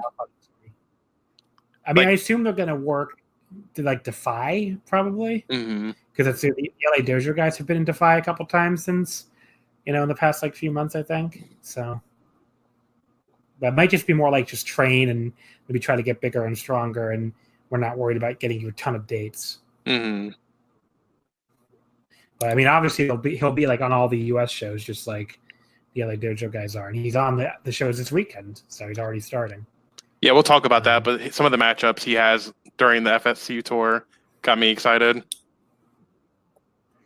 And then the opener was Yuji Nagata, Yota Tsuji, and Yuya Uemura defeating Manabu Nakanishi. Alex Coughlin, not Coughlin, everybody. Kevin Kelly on the English commentary was like, he told me it's Coughlin. I'm like, really? The H is just silent then. Okay. So Alex Coughlin, we all have to get used to that. That messed me up. Yeah, I was like, Coughlin, what the fuck? But yeah, I just like, to remember it was Coughlin, I just started writing his name without the H in my notes. So I might just do that from now on. But yeah, somebody should tell the Japanese ring announcer, by the way, because he's still saying Coughlin. But yeah, this was pretty fun. I went 3 stars, like a fun little opener here. The crowd was very impressed by Uemura body slamming Nakanishi. Coughlin's chops like ruled, and I just thought he looked great in general. And then Tsuji did the giant swing into the Boston Crab for the win. Fun little opener. Yeah, I was really impressed by Uemura picking up Nakanishi. I was like, he's not a small guy. Like that took some strength. But beyond that, yeah, it's like you said, it was a fun match. Good opener. Overall, I mean, hard to call that anything other than a pretty damn good show, especially at those 2 main events. I think this was probably, I can't remember the last time a Destruction Tour was like actually fun all the way around. This one was really close. I mean, the only thing I would even point to as like a down show was Beppu, but and Beppu was pretty bad, but Kagoshima was pretty damn good again. And then this show was like, very good. And the Corkins were good. And, the Young Lions Cup stuff was good. So with the very low bar of destruction, I'm going to call it a win. Because if you're a newer New Japan fan, folks, there have been some really bad destructions. Like the one, I think 2 years ago, that had like I think it was 2017, had like a Kenny Omega and Juice Robinson US title match main event, and like I don't remember what the fuck the other main events for. It was like, VSJ and Tana, and their only bad match, in my opinion, for the Intercontinental title. And there was like one other main event that wasn't really that great. But like, yeah, it was just a very, like a weird and bad tour. So this compared to that, this is like great. And I think this was better than last year too. But if you liked Omega Ishii's title match, you might disagree with me. But like, I didn't like that match. So. Any final destruction thoughts, TJ? No, it's like you said. It was overall a fine tour. I skipped a lot of the undercard for the other tour or the other shows, but still, other than the tag title match, I think everything delivered. At least what that was supposed to deliver. Yeah. And then, so now coming up, we got some stuff coming up this weekend, obviously, in the United States of America, the home of a certain, hopefully soon to be impeached president. It opens up Friday at the Lowell Memorial. I can never. Am I saying Lowell correctly? Lowell. I don't know. I don't know. Like I've heard it. I've heard it both ways. It's like, look, other podcasts don't know how to pronounce Japanese city names. We don't know how to pronounce American city names, or Japanese city names sometimes, but usually American city names. So I think it's Lowell. Who the fuck knows, though? It opens up with Carl Fredericks versus Alex Coughlin. Then we have Red Narita against Lance Archer. Oh my God, Red Narita is gonna get killed. So that should be awesome, actually. Now I should say this show in Philly look like VOD only, so who knows when they'll be up. Shockingly, we all found out New York City is going to air live on New Japan World, which they did not have that on the schedule originally. They just announced that out of the blue the other day. So it turns out we get one of these shows live after all, which I would call a major win. I was kind of surprised they were going to do that. Yeah, it's like really out of nowhere. Especially if they didn't air anything live from the Super J Cup or from New Beginning in US.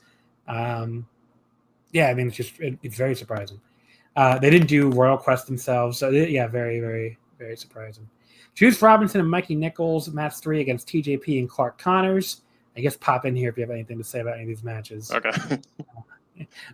The Rock and Roll Express, Ricky Morton and Robert Gibson against Chase Owens and Jado. So Chase on commentary through his entire tour was blaming Kevin Kelly for the Rock and Rolls as trainers for coming here. And I think wasn't it Gibson was his trainer? Somebody was his trainer. Ricky I think Morton. one of them was. I think if Chase, if you're listening, buddy, I'm sorry. You literally told me on Twitter once which one was your trainer. Because I said he was a great tag wrestler or pretty like a surprisingly great tag wrestler. And he was like, whichever Rock and Roll guy trained me.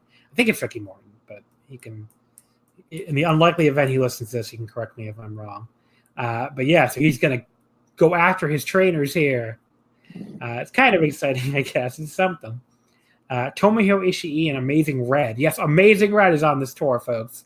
That's one of the other like little cool like bursts of American flavor. They're taking on Shingo Takagi and Bushi. I hope Shingo does not kill the Amazing Red instead.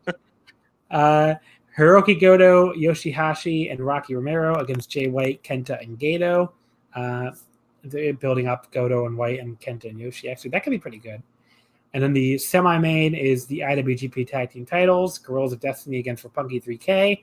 A bit of a big surprise to see this title match here. GOD actually mentioned New York, like during their post-match promo at Kobe when they said they would face Roppongi 3K since Yo kept paying them or whatever. Mm-hmm. But like, so I don't know if they had the city wrong or if they had the city right and New Japan changed it afterwards, maybe to try to sell a few extra tickets in Lowell. But like, because this is like the only show of the 3 that has like any tickets left, basically. I know Philly has like standing room and that's it. Mm-hmm. And New York has straight up nothing. It's like you think they'd want to have it on like in the New York. You think they'd want it on New York because it's going to be the one televised. Yeah, I mean, I guess in their opinion, it's like, well, it's going to air eventually, and it's the fucking IWGP tag title, so who cares? But yeah, I'd say no chance here of a new champions. Yeah, I don't think it's going to happen. Any chance? Yeah, it's going to be a good match because I like their. Well, I like their Dallas match, so I think it'll be a good match. But yeah, I don't think there's any chance.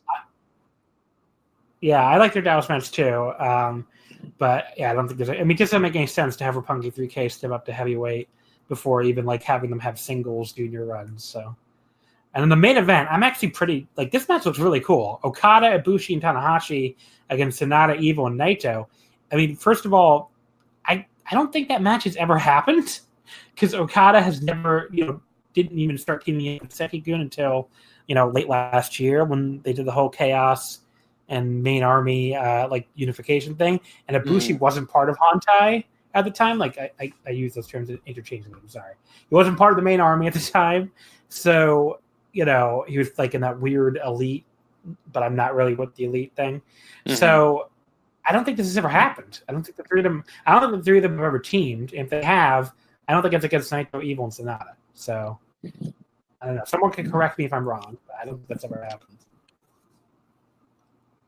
And it's just rare to see a 6-man tag with like no obvious fall guy. Yeah, I don't know who. I guess Tana's gonna eat the pin. I don't know who else could really. Yeah, I mean he pretty much has to, right? Like unless you just want to beat Naito again, but no one else in that match is gonna get pinned. Yeah, I mean if somebody could get cradled, like Tana, I used to like Tana cradling Naito or something. But I mean, I could see that. Yeah, but I don't know. I mean, look, I think the fine people of Massachusetts got a very good main event there.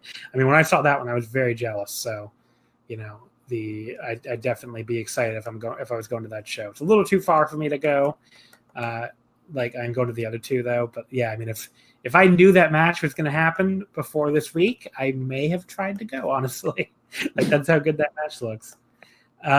Then Saturday, the first of the two shows I am going to at the Hammerstein Ballroom at 7:00. As mentioned, this is the only show of the three that's going to air live on New Japan World. So if you're listening and you're not in the Northeast United States, you can still see at least this show.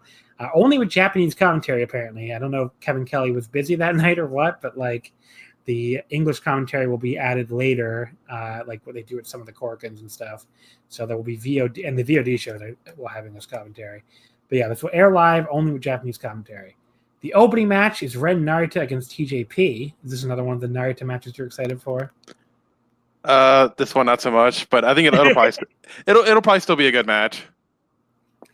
Carl Fredericks against Lance Archer. I'm actually pretty excited for that one. Mm. I think like they might have some, like Carl Fredericks is like taller than you probably think he is, so he'll look bigger against Lance than I think people might expect, and that could be pretty cool. Then we have Juice Robinson and Mikey Nichols against Clark Connors and Alex Coughlin. Yes, Mikey Nichols, he does still exist. Rocky Romero, Sho and Yo against G.O.D. and Jado. Then we have, okay, this is the match that absolutely made me lose my shit when they announced this. Hiroshi Tanahashi, folks, is going to team with the Rock and Roll Express to face Tetsuya Naito, Shingo Takagi, and Bushi. What? What? Like this is like the most what the fuck match. Like this is the kind of match that like I might book in Fire Pro Wrestling, you know? Like this is like a fucking Gato for whatever else false he might have. He is a fucking exploding brain genius for putting this one together. I have to give him his due here. Like this is great. So I cannot wait to see in 2019. I am going to a New Japan Pro Wrestling show in New York City to see Tetsuya Naito and Shingo Takagi fight the Rock and Roll Express. That's really happening. That is so fucking cool. And Tanahashi's going to team with them. I just hope like Shingo, like someone has to explain to Shingo that like they are very old men and like their bones might turn to dust if he tries to lariat them as hard as he lariats other people. But yeah, I cannot wait for this. And I think we're definitely getting the triple air guitar too. So I'm very excited. Oh, definitely. And then the semifinal, another like, not semifinal, third from the top.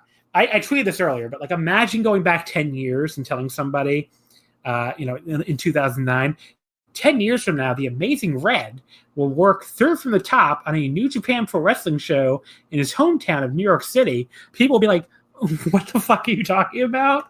What does any of that mean? But yes, Amazing Red is going to be teaming here with Tomohiro Ishii and Hiroki Goto against Jay White, Chase Owens, and Gato. That could be another fun one. I think that's like a little bit of a sleeper match, even though it's very obviously Gato's getting pinned. Mm-hmm. And then the semifinal, Kenta against Yoshihashi for the never openweight title. I totally get if your first reaction to this match is who gives a fuck, I totally get it. The only defense I will make of this is I liked how they leaned into the obvious issues with Yoshihashi as never title challenger, where basically they had him cut a promo at Kobe where he's like, because Kenta went after him a lot during the match and seemed to like almost be trying to bait him into challenging for the never title. And they actually had Yoshihashi do a promo where he just says flat out, he's like, I know what you're doing. You're targeting me because you think it'll be an easy defense, an easy way to extend your reign. But you know what? I'm doing it anyway. We're going to have this match, and I'm going to prove you wrong. So I think it was a really cool promo. I'm not even doing it justice. And, I thought one of Yoshi's best promos ever, maybe. So I definitely recommend going to YouTube and watching it. But, like, it takes an amazing amount of, like, self-awareness and, like, vulnerability that you don't normally see in a pro wrestler. Just come out and be like, I know you're targeting me because I suck, but I'm going to prove it by not sucking. So that's kind of, or prove you're wrong by not sucking. So yeah, I mean, I just thought that was a really cool promo. So maybe a little more excited for this match. And who knows? Maybe they'll go out there and have a banger, You never know. I don't know. Do you have any thoughts on Kenta and Yoshi? Like, you said that's the main event, right? No, semi-main. Oh, okay. If that was the main event, I'd be a little more worried. But since it's semi-main, I think they could go out and have a good match. I've liked New Japan Kenta more than some people seem to. But Me too. So we'll see. Yoshihashi doesn't bore me as much as some people either. So I don't know. I can't say I'm excited for it, but I'm not like mad it's happening like some people are. Yeah, some people really seem angry. So then the main event: Okada and Kota Ibushi against Evil and Sonata. I predicted this for New York main event like a month ago. I'm gonna say, I don't know. It's just very. It's a really cool. It's a cool match. I think some of the shine is off a little bit because they're doing it again on October 7th in Korakuen, which I wish they wouldn't do that because it almost means like, well, whoever wins this, it could just be the two teams trading wins things type thing. But I still think they could have a really good match here. I assume like either Sonata will get like a flash pin on Okada to like remind you that he can win that way, or maybe Evil pin Ibushi or something. I don't know, but if Okada and Ibushi win here, I won't be shocked either, just because maybe that way then they'll have Evil and Sonata win, the Korakuen match, and maybe try to have Okada and Ibushi like send the crowd home happy. But yeah, I don't know. Yes, yeah, I think it'll be a good match, but I could see it either going either way. It's hard to tell since none of them should be getting beat, but it kind of have to pick somebody. Yeah. I don't know. And I will say some of the people complaining about this card, because I see like some of them in the comments on the New Japan site, it's like, look, it's a 2,000, like less than 2,000 seat venue.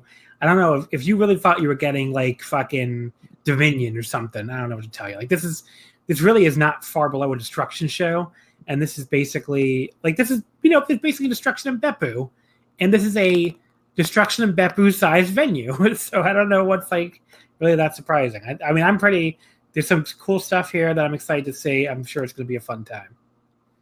Well, yeah, it's like we'll get to Philly next, but people are really complaining about that card, and I'm like, you've seen what New Japan's brought here before, outside of Dallas and MSG.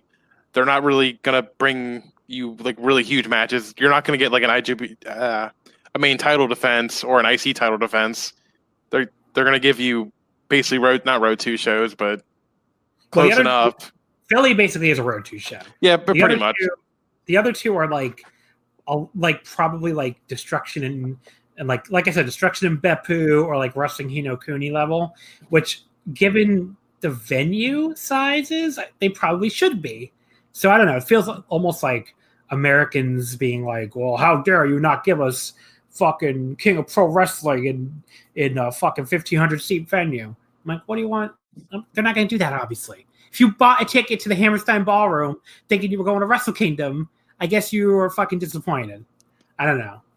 Americans are very stupid. Yeah, it's like I bought tickets to see them, like, period. I didn't buy tickets to see them in like huge matchups. You should know you're not going to get huge matchups generally. Yeah, I mean the expectation levels are just very out of whack. So I'm sure the people are actually going to have a good time, but the complainers are like, just like, it makes me feel like, do you watch New Japan? I don't know what else to tell you. Mm-hmm. Like, it's a very standard New Japan card. Philly 2300 Arena on Sunday. Rocky Romero versus Clark Connors is the opener. Then Mikey Nichols versus Carl Fredericks. Alex Coughlin versus Lance Archer. Ren Narita against Amazing Red. So definitely a lot of young line stuff here, but because a lot of people are tied up at the event, you kind of have to do that. Juice Robinson, Sho and Yo against Naito, Sonata, and Shingo. That could be pretty fun, actually. Yeah. And the semifinal, Ibushi and TJP against Evil and Bushi. An interesting match. Yeah, we're getting coming together of a former NXT tag team, TJP and Ibushi. Were they really an NXT tag? Yeah. I don't even know that. Yeah, I think it was like some tag team tournament back when Ibushi was still there for the CWC. Yeah, they teamed up for like a second. It might have been in like the Dusty Rhodes Classic, but I can't remember. But yeah, they teamed together, and they dabbed apparently. I forgot about that, but I saw a picture of it and a little scarred from it, remembering it. Well, it shows you what I know. I have no idea. And then the main event, the special elimination match, a 6-on-6 elimination match. Tanahashi, Goto, Tomohiro Ishii, Yoshihashi, and the Rock and Roll Express, Ricky Morton and Robert Gibson, against the Bullet Club of Jay White, Kenta, Tama Tonga, Tongaloa, Chase Owens, and Gato. If you don't know what New Japan elimination rules entail, I hope they will explain this. It is over-the-top rope eliminations. So that means you can eliminate somebody by throwing them over the top rope to the floor. These matches are really fun live if you've never seen them. I was lucky enough to see one at a Korakuen way back in 2016 when I went on my very first trip to Japan. So I think the crowd will really get a kick out of this. I think, especially if you go in with an open mind, and these matches are rarely bad. Like, they're very rarely bad. So hopefully they do a good enough job explaining the rules to people so they know that, like, over the top rope to the floor is elimination. But yeah, I think this could be really fun. Yeah, I'm happy I'm getting the Rock and Roll Express in this environment rather than a strict tag. And Bullet Club's going to be over probably, so I don't really mind that they're just all shoved into one match instead of seeing like multiple Bullet Club matches.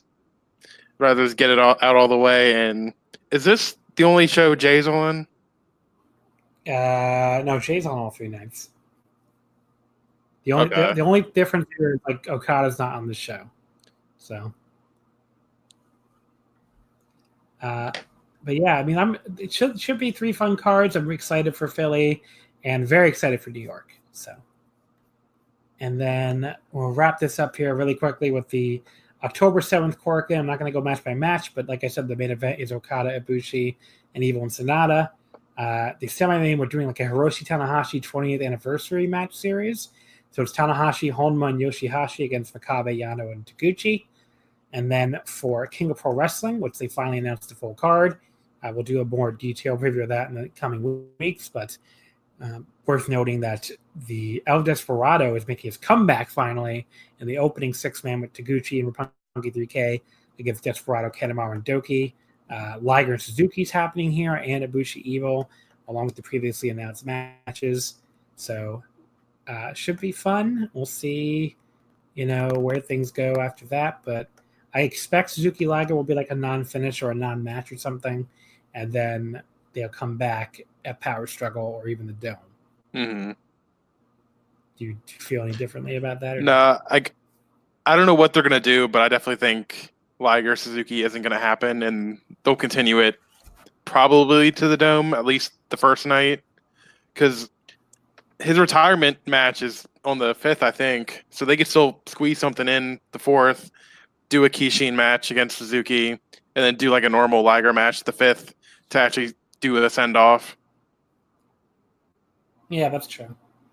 I think it's a cool way to like send them off here instead of just being like a slow goodbye tour. It's like this blood feud. It's really cool. Yeah, I like that he's actually has a story progression on his way out instead of just having big matches against people. Yeah. So that'll wrap up for New Japan at this point. So let's move on over to All Japan. And they did the 7th Oudou tournament. There's no word when like spelled out in Romaji that I have more of a problem pronouncing in Japanese maybe than Oudou, because it looks like a word like you pronounce a certain word a certain way in English, and it's not that, like you think you're supposed to say like Ojo or something, but like it's obviously not Japanese. It's very annoying. But yeah, I think I did that wrong last week. Oudou. It's just like a long O and another long O at the end. The Oudou tournament in we already did the first round last week, so we're picking up with the second round and into the semifinals and finals. So we're only going to do the tournament matches here, but beginning with 9-18 in Shinkiba, first ring, we had Shuji Ishikawa against Taishi Takizawa from 2AW. Shuji won in 13:57 with the Splash Mountain to move on to the semifinals.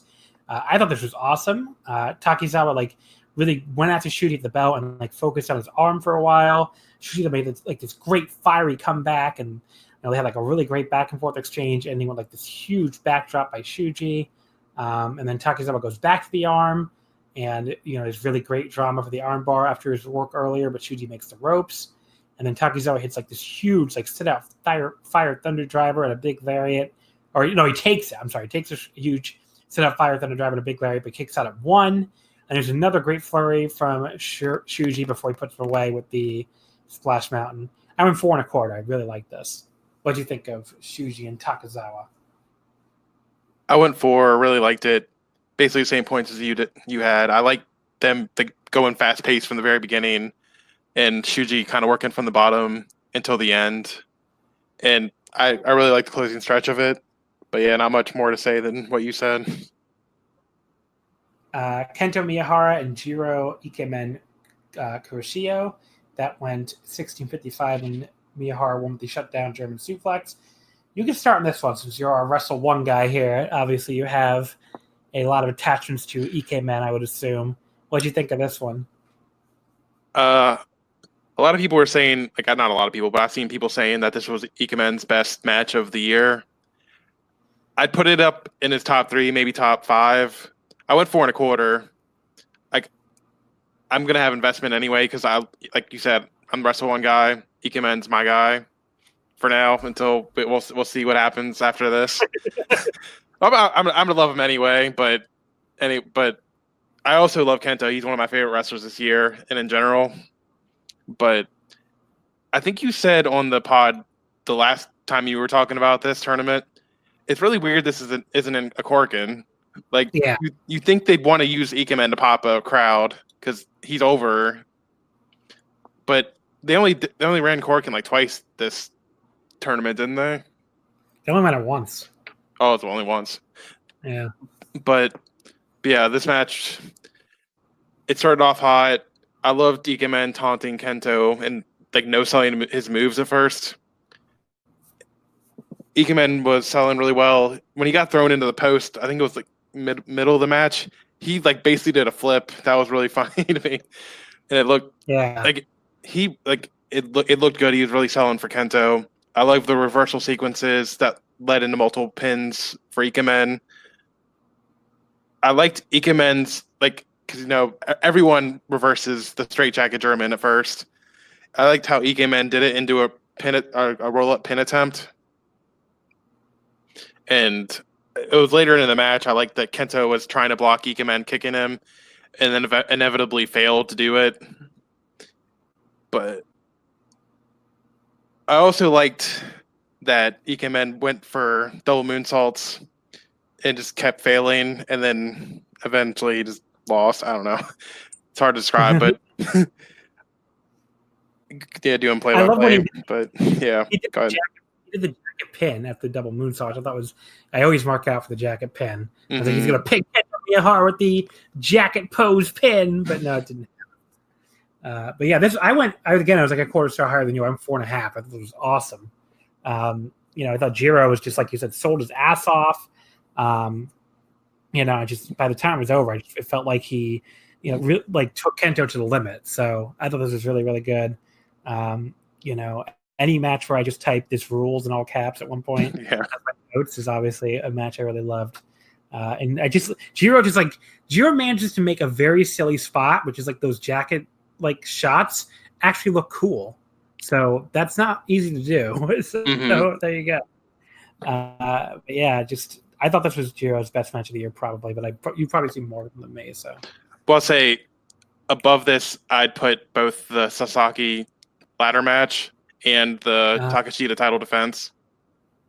Yeah, I think I saw both those. I think I like this better than both of those. But for sure, the ladder match. I think the Takashita one too. But the ladder match I think is only like 3.5 on. But the Takashita match I liked a lot. I don't remember what I gave it though. Then we had September 22nd at Osaka, Ideon Arena number 2. Only did 563 fans, unfortunately. Jake Lee defeating Kai in 17:27 with the backdrop suplex. I thought this started kind of slow, but then once Kai hit the dragon screw from the apron to the floor, Jake Lee like crashed really hard. I thought that looked cool, and then Kai really like targeted the leg, leading into a figure 4 back in the ring, which was a good spot. And then Jake Lee by the really exciting closing stretch, and then with Lee winning with the backdrop. But I can't really go higher than like 3.5 because I just felt like they completely blew off all the leg work. So it was a good match, but it wasn't like super blow away, I guess. Yeah, it's pretty much the same for me. I went 3.75 just because of some of the character work in it. I liked Kai taunting the fans basically the entire match, especially at the beginning. And when they were doing the leg holds, I can't remember what part of the match it was, but Kai kind of realized, oh shit, Jake's really close, so he like crawled his way back to the middle of the rings to make sure Jake couldn't grab the rope. And then I liked at the end, you said like they basically threw away the leg work. At the end, it was near the end, Jake kind of couldn't go for the pin after I forgot what movie hit, but he couldn't go for the pin because he was just holding his knee. But yeah, it's like it was a good match, but not like stellar or anything. I mean, that is a good point. I guess I either missed that or forgot to note it. But okay, so let's say the finals, the final night. Oh no, I didn't do the other match yet. Naito Nomura against Zeus. This one, Zeus won in 22:45. The jackhammer. I was a little surprised. I kind of thought they were going to do, Kento and Nomura again, maybe, but they decided to go to Kento Zeus. I thought this was really good. It was like a really good bomb throwing match. Quite awesome. Both hit like a ton of big moves you'd expect. It didn't maybe hold my attention as well as you want for nearly 23-minute match, but I still thought it was what did hold my attention was really good. And there was like some really, really great near falls towards the end, including on like a giant Zeus lariat right after the 20-minute mark before Zeus finally put him away at the jackhammer. I went 4 stars. I thought it was quite awesome, but just maybe a little bit below, like super, super high level, I guess. Yeah, pretty similar to you. It didn't hold my attention that well, but like nothing was bad about it. And like at the beginning, it sort of felt like they were stalling a bit, just to like I don't know if it was to increase the length or anything, but it felt really slow. A lot of stuff on the outside, but I still went like 3.75. So it's like it was a good match. Just didn't get to the next level. Yeah.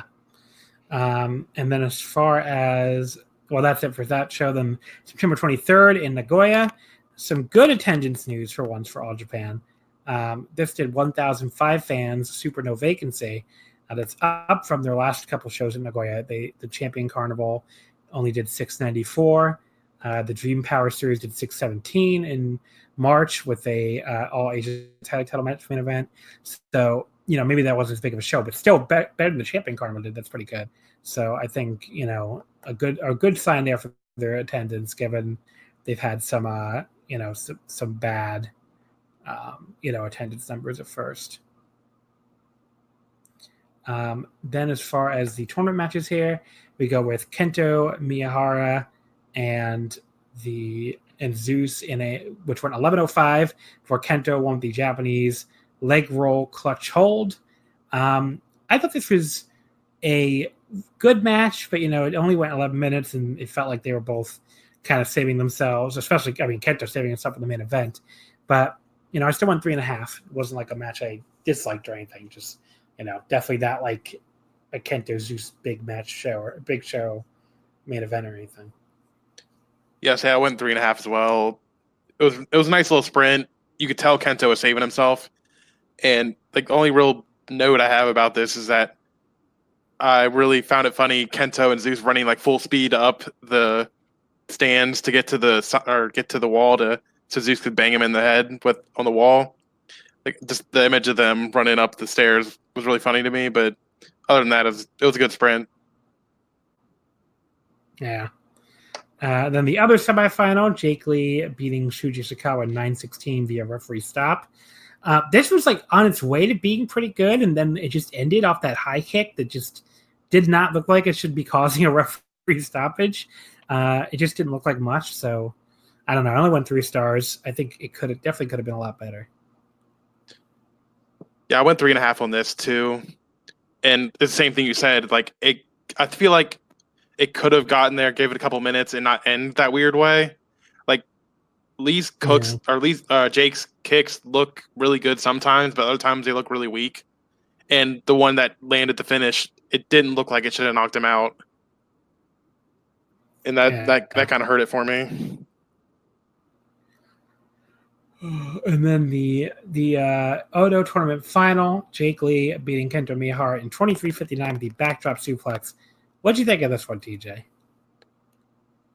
I liked it a lot. I liked their Champion Carnival final match a lot more, but I liked how momentum was swinging back and forth the entire match. Lee would force Kento to the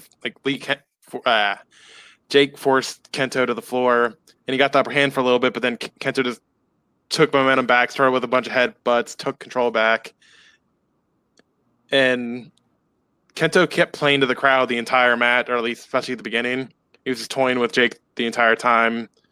Near the middle, I liked that Kento went for the knee spam and Jake just dodged it and just did that tapping his head like that meme.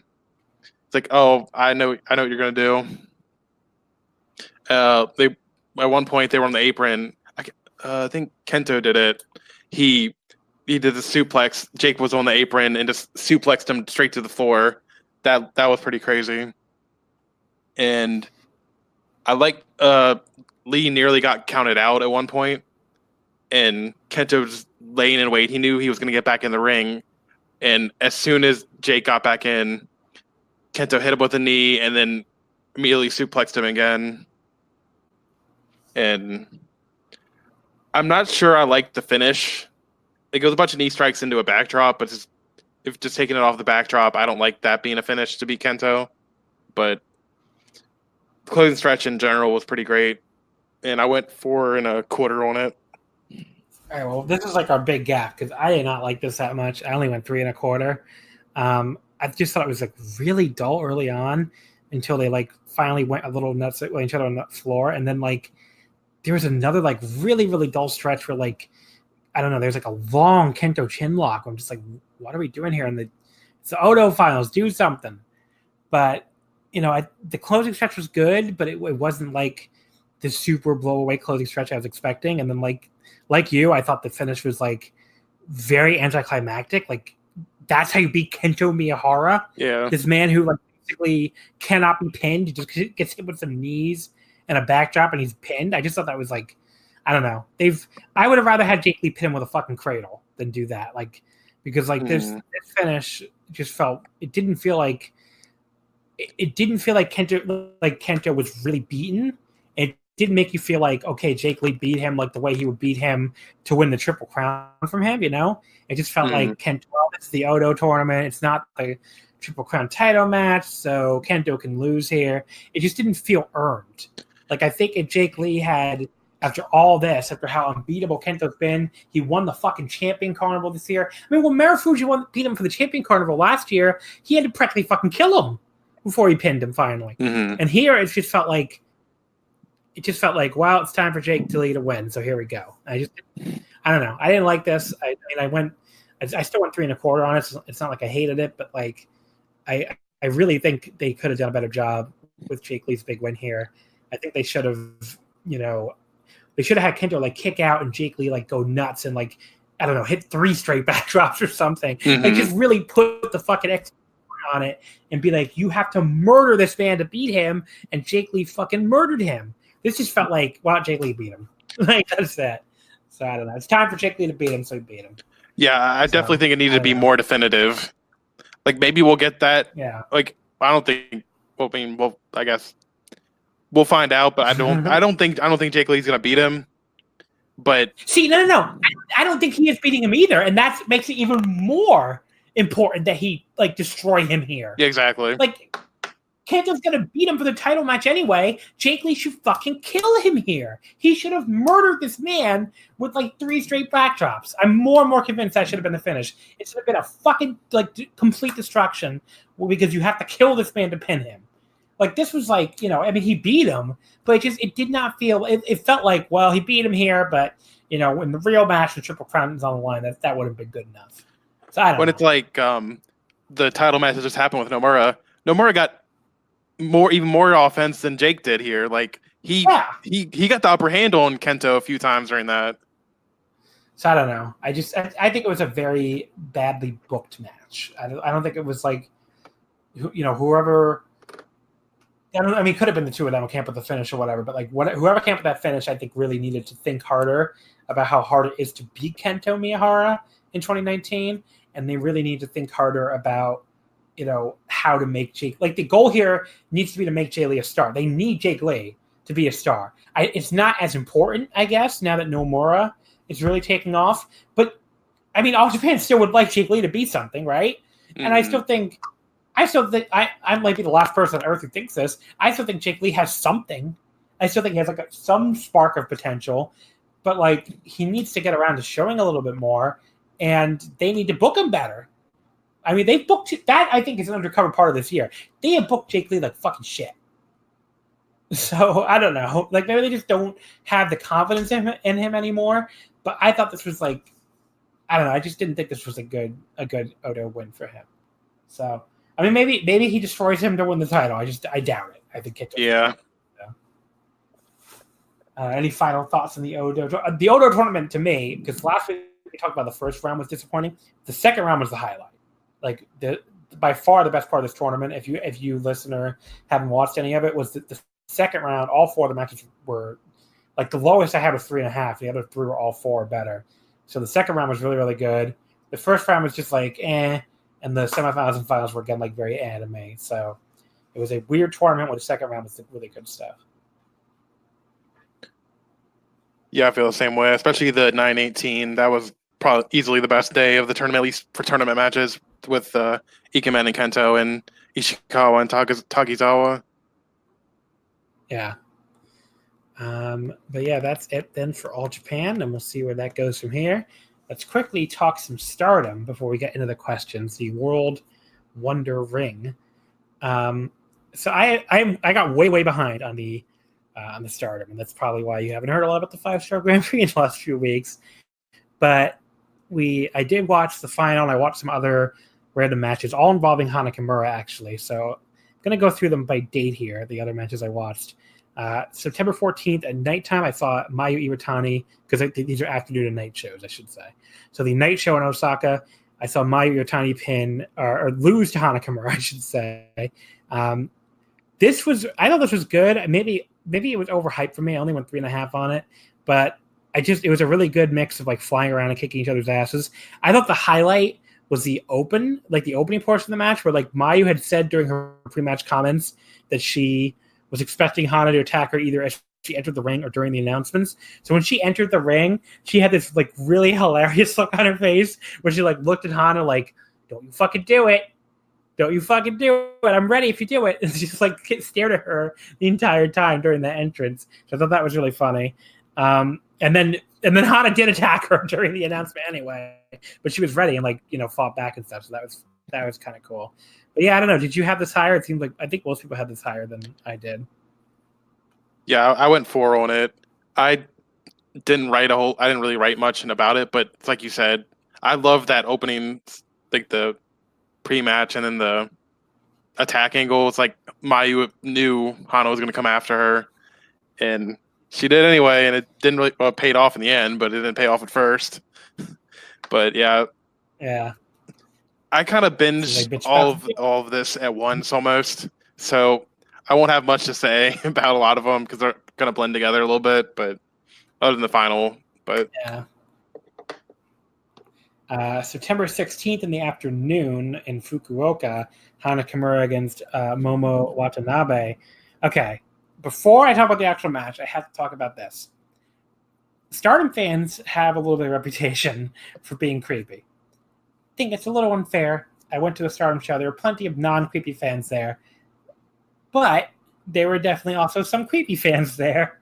And one of them was on hard camera during this match because after Hana made her entrance, this man like pulls his shirt up and like starts scratching his belly like right on camera, like his exposed bare stomach just like scratched and rubbed it all over and right the camera right on him. I'm like, someone needs to tell this man, "Sir, you're on camera. We don't want to see you like scratching your gut." It's just like that was not good. So, that's not the only time that happened, by the way. Did you see with the final? No, I didn't. What was the final? Rossi did that. Oh, He did that exact same thing. Like, He even had like his hand down his pants. It looked like. It looked like this guy had his hand down his pants too. Maybe he's Rossi's fucking long lost brother. I didn't even see it I didn't see it at first until someone pointed out on Twitter, and I was like, "Oh God, I'm glad I didn't see that during the match." I didn't see it either. I didn't see it either during the match, so you're not the only one. This is what I saw in Fukuoka. This man needs to calm down. Very gross. But yeah, so Hana and Momo, they started this match by screaming and kicking each other in the face, which is how every pro wrestling match should start. Then they took turns absolutely beating the fucking shit out of each other on the mat with those forearms, just like really going in there. This is like where I made a little note. I tweeted this at the time too. Like the thing I love about Joshi is, Hana Kimura in this match especially, but a lot of Joshi wrestlers, like they really just act like they're in a fucking fight, in a way that not all wrestlers do anymore. Really, I would say not most wrestlers do anymore.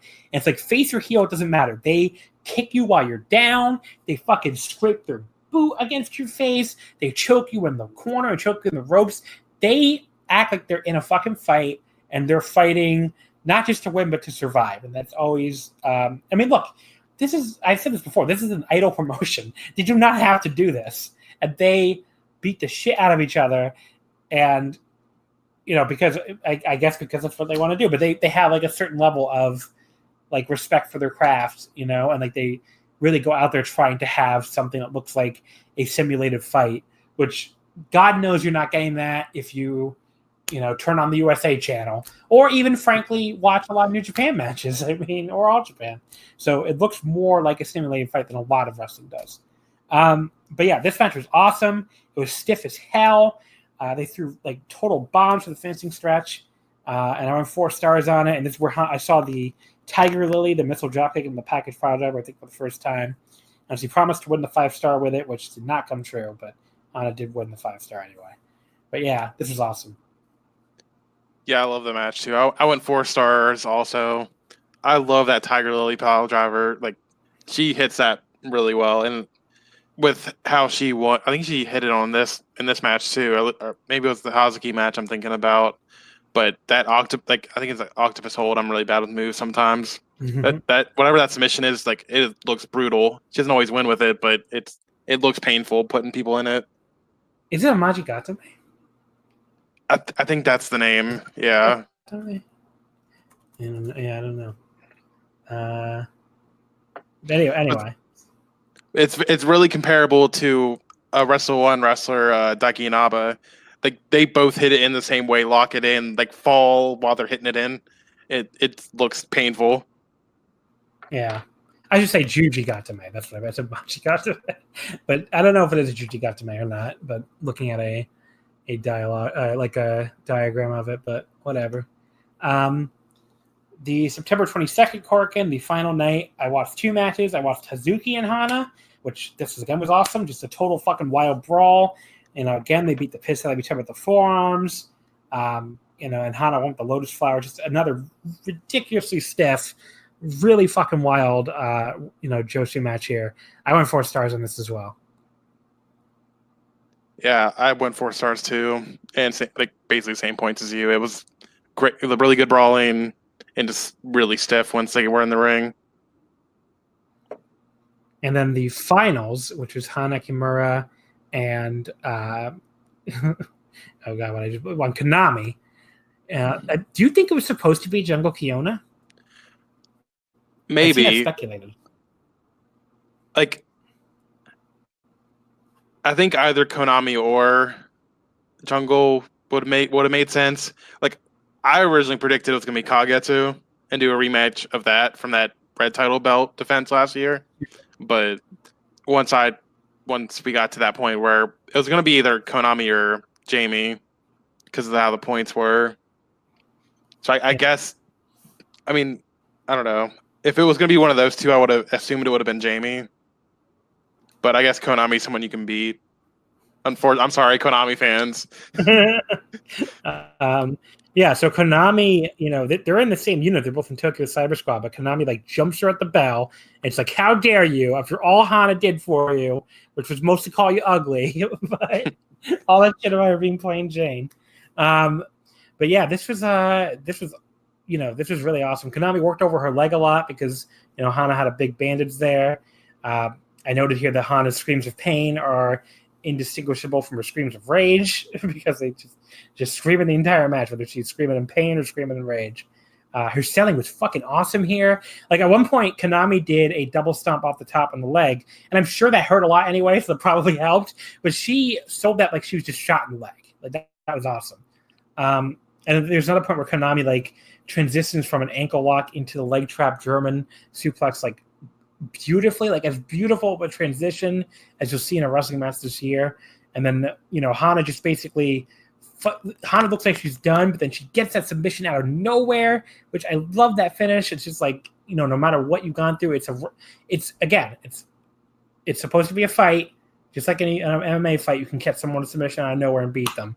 And that's like what happened here. And, Konami destroys her leg all match, but she just got caught. So, I went 4.25. This was fucking awesome. Not quite as good as the final last year, Utami and Mayu, but still a really awesome match. Yeah, I'll say I went 4.25 too. Did you watch this unspoiled, right? No, I was spoiled, did you? Actually. Okay, I wasn't spoiled because thankfully when I was watching this, the timeline worked out that they put up the finals as soon as I was done watching Kobe. So I basically put this right on afterwards. And Konami came out first. And again, sorry Konami fans, but I saw she came out and she was the blue block winner. I was like, oh, well, who's going to beat her? Like, I had no faith that Konami was going to win this. It is really, it's interesting that Konami's in the finals for both of the major tournaments. I think that was one of the questions, so I'll deal with that later. But I knew Hana was going to win the whole match, so it kind of took me out a little bit. But Konami going so relentless on Hana really helped the match a lot. Her working on Hana's leg the entire time. I like that. It's kind of interesting they did do a leg match for the finals to me, but they did it well, and I love the finish, like you said. Yeah. So overall, do you want to go through some other just not review them, but just list some other 5-star matches you really like, just in case listeners haven't seen them? Yeah, I'll check out Arisa versus Utami, August 18th. Momo versus Saki, 8:25. Konami versus Utami, 8:25. Mayu versus Tam, 9-7. Momo versus Tam, 9-1. Arisa, Konami, 9-1. Jungle, Natsuko, 9-7. Jungle, Kagetsu, 9-8. Jamie, Konami, 9-14. And then all the Hana matches we already talked about. Yeah. I mean, Hana, this was like her big coming out party, and I think she was really great here. So. Yeah, her last stretch of matches were all really good. Yeah. So, I mean, that's what you want, So, do you think she wins the red belt? Yeah. I do. I'm going to say no. It just feels like the way they book. I think she's going to suffer at least one more big setback and then maybe go for the white or something, but I don't know. I think the red belt makes more sense for her. Just I haven't been following Stardom for that long, but judging from the feels of the belts, I think the red belt suits her more. Yeah, that's a good point. All right, you talked me into it. She's going to win. And then, so definitely check out the rest of the 5-star on Stardom World. All right, let's get into the questions. We actually have a whole bunch. So, at P Cakes Midwest, will Hiromu finally make an appearance after the Liger, Suzuki, or Junior match during King of Pro Wrestling? And he attaches a GIF of Mr. Rogers putting on the clown mask. Yes. I'm just going to say yes. Why the fuck not? It's happening. Yeah, that's what I was kind of predicting too. Bushi needs someone to team with for Tag League, for Junior Tag League. And it's right after King of Pro Wrestling. Yeah. They could bring someone back, or they could bring Kawato back or something, but either they're going to have Bushi just sit out that tour, which wouldn't make no sense because they need Junior Tag teams for that, or Hiromu's coming back and they're going to ease him back in and challenge whoever has the junior title, I guess. At Alphonse 0079, is there a ceiling for how good a young lion match can be? Is there a match that stands above the rest? So I gave a Young Lion match 4 stars in this tournament. It only happened once. But it was like very early on. So I guess that right now is my ceiling because I didn't go, higher than 4 or anything. But it was the match between Alex Coughlin and Yota Tsuji all the way back on September 4th at Korakuen. I went 4 on that match. I thought it was fucking awesome. So, maybe that was maybe some people might even say that was an out to lunch rating, but I was in a good mood that morning, I guess. I don't know. And they just chopped the shit out of each other and it just felt like such a great match. I'm like, I thought about it a lot, but I'm like, why shouldn't I just go 4? I think I would go 4 if these were just 2 random guys. So, why not? But I mean, clearly they're going to have limits because they can only do so much and only get so much time. And, they're still a little greener, but maybe 4 is the limit, but I don't know. Yeah, say that match you're talking about. I went 3.75 on it. I really like that, but I also went 4 stars on a Young Lion match during this. I went 4 stars on Uemura and Narita from Night 9. It was right after Kagoshima. Maybe the same as you. I was just in a good mood that time when I was watching it, but I really enjoyed that match. Yeah. So I guess 4 is our answer. Yeah. At Ant765, and this Tony, this is more a question for you since you saw a lot more of it. I need your standout and most disappointing from the 5-star. Standout would probably be either Konami or Hana. I think Konami was more consistent the entire tour, but Hana, that final stretch, was a lot better.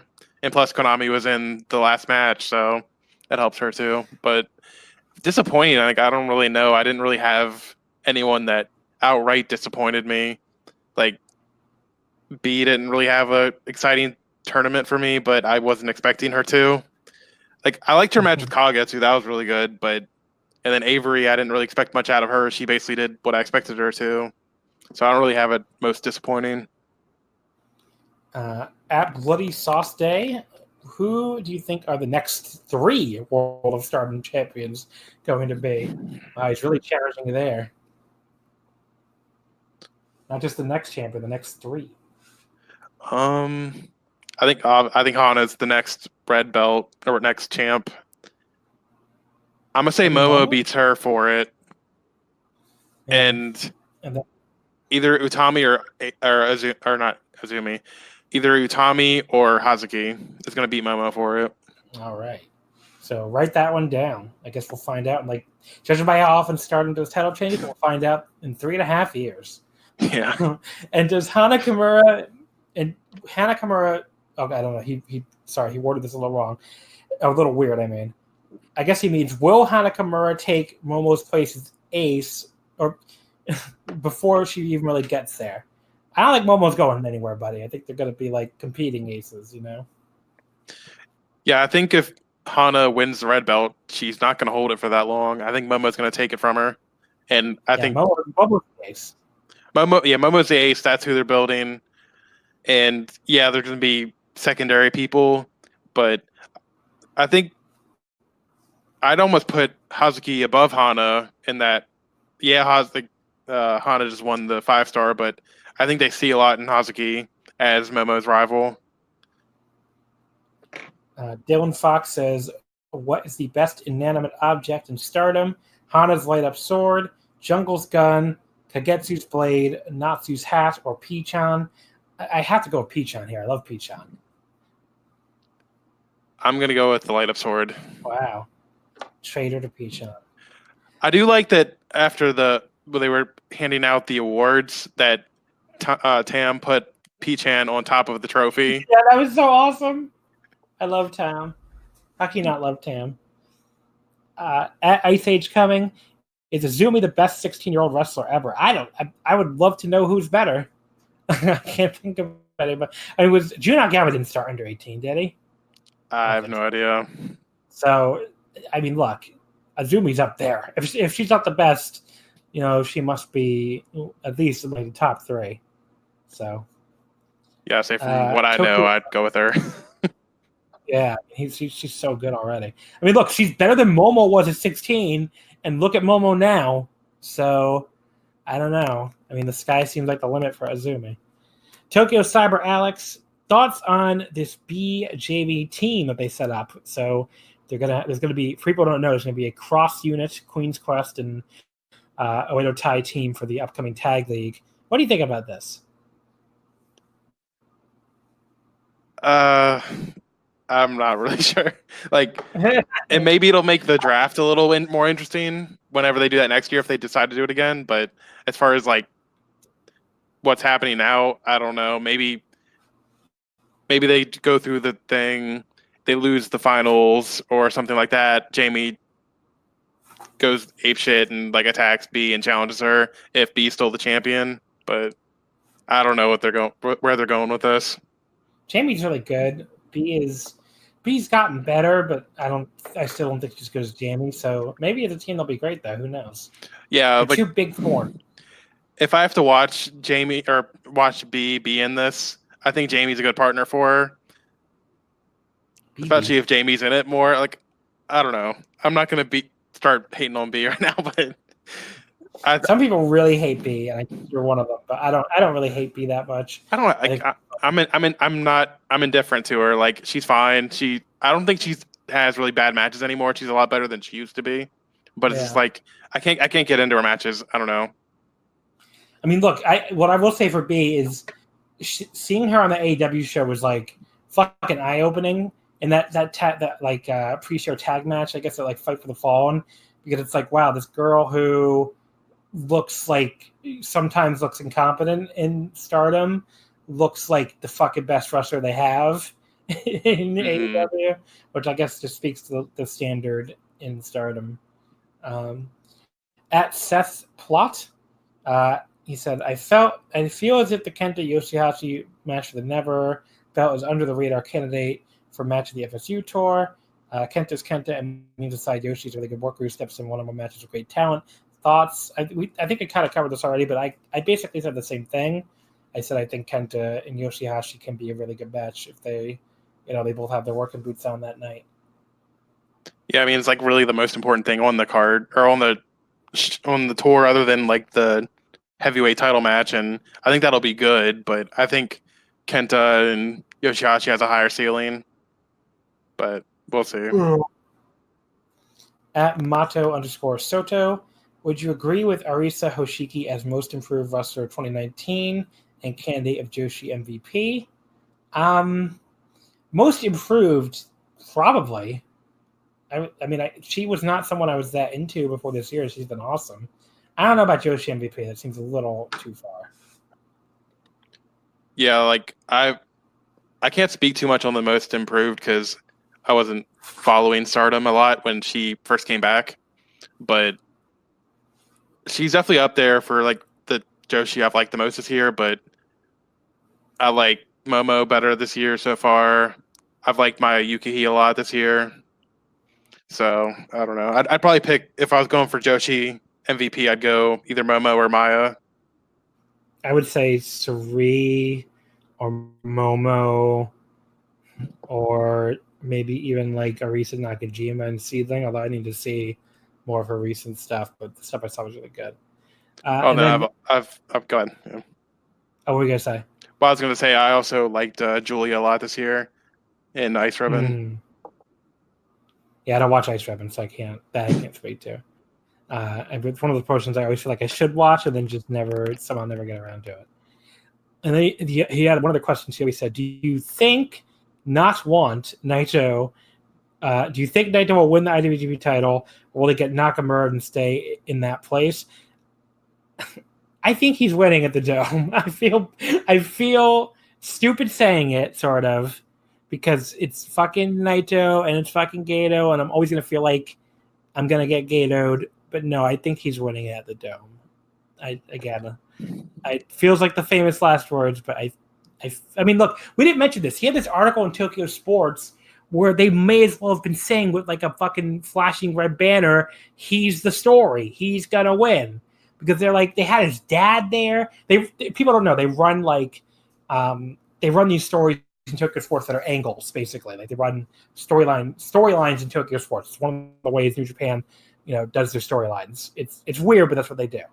So this story was like Naito and the dad at a family restaurant with this reporter, and the dad is like, son, you have to take better care of your body. You're falling apart. You're pushing yourself too hard, trying to win these double titles, and now you don't even have one. You need to think about your life after wrestling. And Naito is like, being like, oh, I don't know, Dad. And it's like, come on, it's setting Naito up for the big redemption story now. His own father is telling him to quit. He's saying, I don't know if you can do it anymore, and he has to fucking, come all the way back and win both belts in 2 nights. It feels too perfect. But I don't know. Maybe we're all being worked again. Maybe Gato is setting us all up again. But the best part of that story, by the way, is so the dad says to Naito, there's life after retirement, son, or something like that. And Naito's like, no, this is a private matter. And sends the reporter away. And the reporter comes back, and Naito and the dad are gone, and the check is there. So the dad was in on it. The dad was in on the dine and dash. Even Tetsuya Naito's father is a dine and dasher. So that was really funny. I don't know. Do you feel differently from me? I think it's happening, but I won't believe it until I see it. And that's a good way to put it. At Joshi is lit. For All Japan, he says, who between Nomura and Lee should beat Miyahara and when? I think Nomura should beat him, and I think Nomura will beat him, but I think it should be... I don't know. I think they should just let Kento beat the Kawada record. Why not? Why not at this point? Yeah, I think Lee is going to do it, but I think that Nomura should. But I think like you said, I think he's going to beat the record, and then whoever wins Champions Carnival next year is going to beat him. And then the other question was, what do you think of Konami reaching the final of the 5-star and the Cinderella tournament this year? I think it's awesome. She rules. I don't know. I think it tells you that they trust her enough to be able to deliver in these final matches to help get people over. I think that match with Arisa in the Cinderella tournament was really great. And obviously, we already talked about the Hana match. I think both of them did well in that match, did really great in that match. So I think that's a good spot for her. I don't know if she's ever going to win a big singles title, but she's a good person to have to help get other people over. And I think them using her that way just shows they trust her. See, I think they're going to give her a big win at some point. I think she's almost like the Stardom, not the Stardom Naito, but the Stardom Goto or something. Yeah, that's what I was thinking in my head, that she's comparable to Goto. I think she'll get the white belt at some point. I could be wrong. I just feel like she's going to get the white belt. Is she signed to Stardom yet? Or yeah, no? I'm pretty sure. Oh, she's still with that independent. Maybe she's still with that technically independent produced company, but she doesn't do any other dates anyway. So. Mm-hmm. And then Guy Yeager says, why El Phantasmo? That's it. Just why? I don't know. Yeah. I don't know. He's okay for what he does, I guess. Just not my favorite wrestler either. And he says, also, will the Ballad of Jake Lee finally have a good ending now, or has his time passed? Well, I think TJ just said he thinks Jake Lee's going to win the title. I don't know if he will or not. I think his time may have passed, but we'll see, I guess. Yeah, I think his time has passed, but I don't know if the company thinks that. I think him being in the Champion Carnival final this year, winning Oudou, probably losing, tells you that they're so committed to him, even though Nomura's gotten multiple title shots, outshined Jake. It feels like I still feel like they're more in line with Jake than Nomura right now. We'll find out. Maybe they just have Kento come out and squash him, but I don't know. It feels like they haven't given up on Jake yet. Yeah. Liam D. McCann says, who do you view as some of the biggest wastes of potential right now? Ayato Yoshida is one for me. After this Odo final, Jake Lee is a clear guy who won't meet his potential, sadly. Any other obvious examples? What do you think about this one? I think about this 2 ways. Whether wasted potential from the company not using them, or wasted potential of the wrestler having potential themselves and not utilizing it. As far as the company not utilizing someone with potential, I think Wrestle One failed Ikemen a lot. I think they should have given him a title run. I don't think it would have been crazy, Like I would have just gave him the title, have him hold it for like a couple months, and then drop it. But with how over he was, it still is. I think they should have ran with him for a little bit. But as far as a wrestler not living up to their own potential, I'm not really sure. Yeah, I can't think of anybody right at the top of my head either. It's a tough question. I can give an example of the booking one while you think of a wrestler one.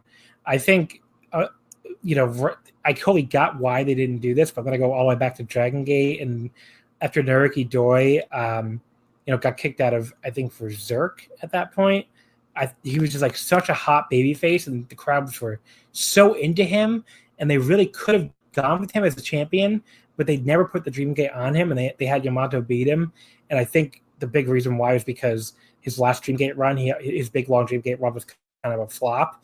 But like he was such a hot babyface at that time, and Yamato's title reign was like floundering. I think it's one of the all-time booking mistakes not to go with Doi at least for like 6 months or something and like give it a chance. Or even take the butt off of him after like 3 months if he cools off really quick. But it felt like such a missed opportunity to me as far as like, again, wasted potential to have a big run. Trying to think of somebody who like wasted their own potential.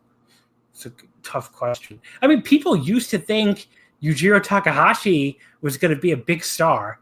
I know that sounds insane, but I remember like when Yujiro was a young lion, and I always trot this out as an example of how you can't really tell from young lions. Like that Stewart guy that ran like Strong Style Spirit, which was like the big New Japan fan site at the time, like pretty much the only New Japan fan site. He was like obsessed with Yujiro. Like you would just get like nothing but Yujiro from him, especially if you went like on the message boards and stuff. Like he loved Yujiro, and that was not a minority opinion at the time. Like he was considered like a can't miss blue chip prospect, and look what happened to Yujiro. Obviously the career didn't turn out that way. So I think of that one right away. Like there was clearly something there, and people I think saw something there in him. And he just never really put it together as a singles guy, And we talked a little bit. I talked a little bit about him in the preview for the last, the last Destruction show, whatever. Where he was like teaming up with White against Naito, and like Naito never even got his revenge on him because Yujiro ended up with like a winning record against Naito in singles matches after Team No Limit split up because the Yujiro beat him in that G1 in 2014. I want to say it was the last meeting. And then, Naito, by the time Naito was like really going and like really a big star with LIJ and everything, Yujiro was already like firmly like low card and just never got back into another G1 after I think 2015. So obviously you see where his career is now. He's like near the bottom of the New Japan totem pole. So that's a very obvious one to me, at least. I got a weird one. Yeah. It's not necessarily because they're living up to the potential now, but before they didn't, I guess. I don't have a whole lot of knowledge about Dragon Gate, but T-Hawk is an example of this, I think, at least during his Dragon Gate run. Yeah. Like, I didn't watch any of his... was a big problem, too.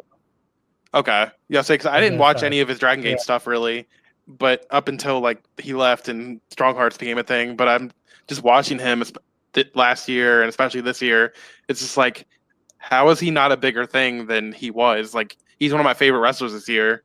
Like, I don't know how Dragon Gate failed him, or he failed Dragon Gate, or however it went down. I'm not sure because I didn't watch it, but like, I'm happy he's living up to it now. But it's just, I don't know.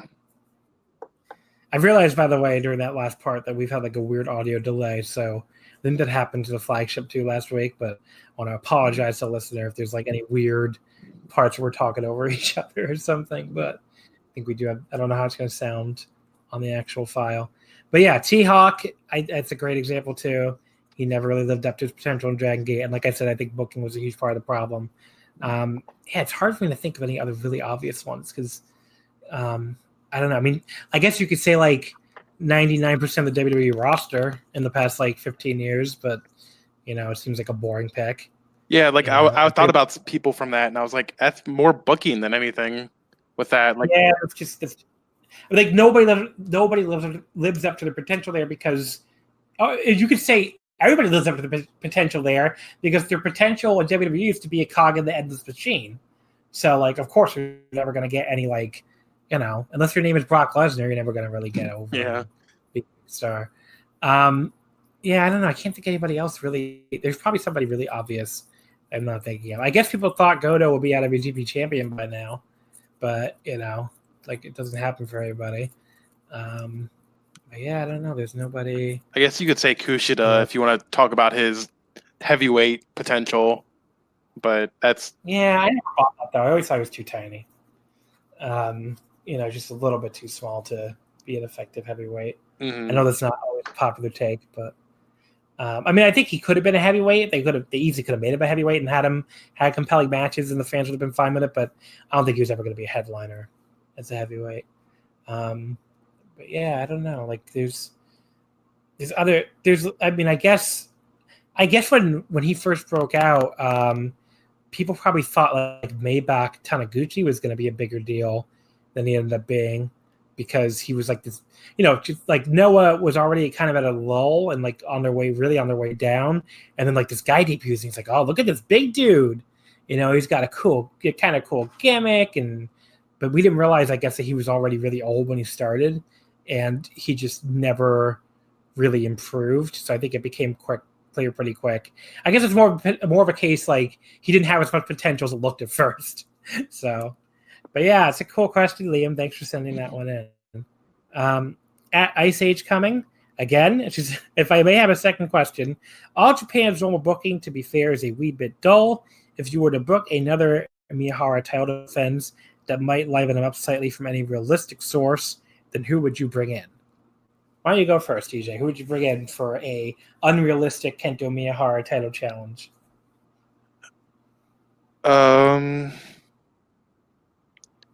I'd say either Shotaro Ashino from Wrestle One, or That's a great one. I'd like to see Nakajima again, but part of that's just because of their history from Noah. Yeah. But I think it would be a good match anyway. But yeah, those two would probably be my picks.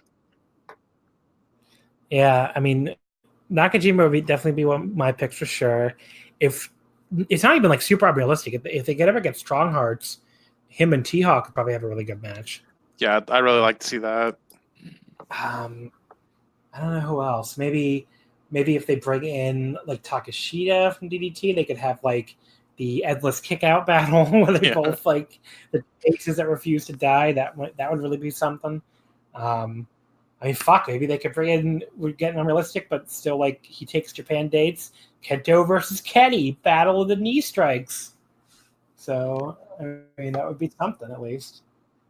If we want to go full Galaxy Brain on this, I'd love to see him versus Andrade. Yeah, I mean, that to me is almost getting too unrealistic, but yeah. If Andrade got cut tomorrow or something, then yeah, that'd be pretty cool. And then finally, I'm sorry, this is the one name I was really bad with. Lior Papazmomedov? Very sorry, sir. If it's up to you, who is the next Triple Crown champion and the next GHC champion? Triple Crown, I would just do Nomura. I don't think there's any real reason to get Galaxy Brain about this. I just think Nomura is the guy. Who would you do? Yeah, I'd go with Nomura too. And then GHC is interesting. I think. Do you think Keno's going to win? No. I don't think so either. So.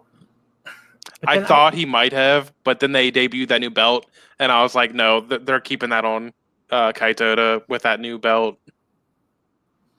I don't think Keno is winning. I don't know. There's no one, obviously. I mean, I guess if I'm fantasy booking, I'm going to go with the one that's going to get tomatoes thrown at me from a certain segment of the audience. Hideki Suzuki, GHC heavyweight champion. Give me the Hideki title run. Yeah, I mean, Suzuki's a good shout. I wish he was in N1. I was excited for that possibility. But if you want to have him win the belt, just go rough shot on the division, like basically what Sugiura did, and then have Kaito overcome him in the end, that'd be neat. But as far as more realistic stuff, I could see Nakajima winning or Keno eventually, just not now. Yeah. All right. So, TJ, go ahead. Why don't you give us some plugs? Only plugs I really got is Watch Wrestle 1. It's one of my favorite promotions. That's my corner of Twitter, I guess. Check out my pinned tweet. It has a Wrestle 1 in review this year up till July, I think. I don't know if I put August in, but yeah, check that out. Oh, and my Twitter is at ASPIR_. And find all the Wrestle 1 content you want there. And if you decide to check it out, you can ask me any questions. I'm willing to help anyone out watching it. And check out the Wrestle 1 English Twitter account. It is W1_ENG, I think. Let me double check that. Don't know your own Twitter account. It happens, I guess. Yeah, it's W1_ENG. And there you can find promos translated from at least the major shows, especially the major shows. I try and do other stuff, but life happens. But yeah, check that WordPress account out. Has all that. Has profiles for everyone, match recommendations through 2018, 2019, and then random stuff from before then. And yeah, that's about it. Now,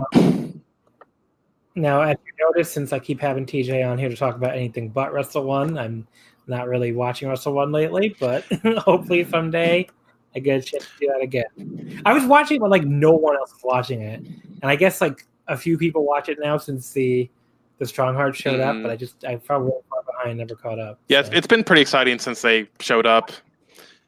And part of them showing up is why I started that account. Like, I've been following it for a couple years now, but it wasn't until then I decided it's like, there's English for everything else. I'll give my shot. I'll try this out. But it's been nice keeping a more focused eye on the promotion. It's helped me enjoy it more, especially actually reading the promos, unlike just watching the shows. Right. All right, folks. Thank you as always for listening. You can follow us on Twitter at Wrestle Omakase, Wrestling Would Not Fit. Next week, so I'm going to be doing a episode with my buddy Quinlan on the New Japan shows in New York and Philly. I think we're going to record that Monday, actually, after after we get back and do it that way, because I don't know how else we'll record it for those attending those two shows. The other thing I'm going to try, I'm thinking of trying as an experiment. I've never tried to do solo audio before. I'm going to try to do solo audio on the Noah N1 Victory Final from Osaka and the DDT Korakuen, which are both, the Noah N1 Final just happened already and just aired, and the DDT show, the DDT Korakuen's this weekend, because Quinlan's my guest. I already said he could be on to talk the New Japan shows we're going to, but he doesn't really watch either of those promotions. So I'm going to try to do that. We'll see how that goes, recording solo audio for both those shows.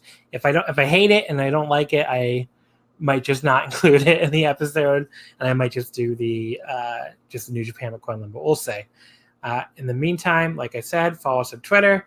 If you're going to be in New York this Saturday, I'll be at Pioneers for the Super J-Cast / Omakase meetup. Again, that's, God, I should have kept that open. I think I said 29th Street.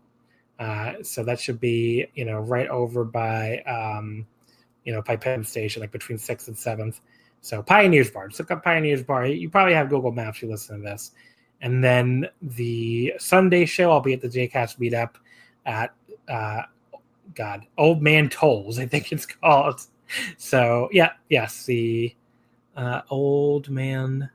Oh, Tollman Joe's. There you go. 26 East Oregon Avenue. So that'll be Sunday at noon and Saturday at 3. If you're around and want to say hi, definitely come hang out. But yeah, other than that, I guess we will see you next time. Thank you as always for listening. Bye-bye.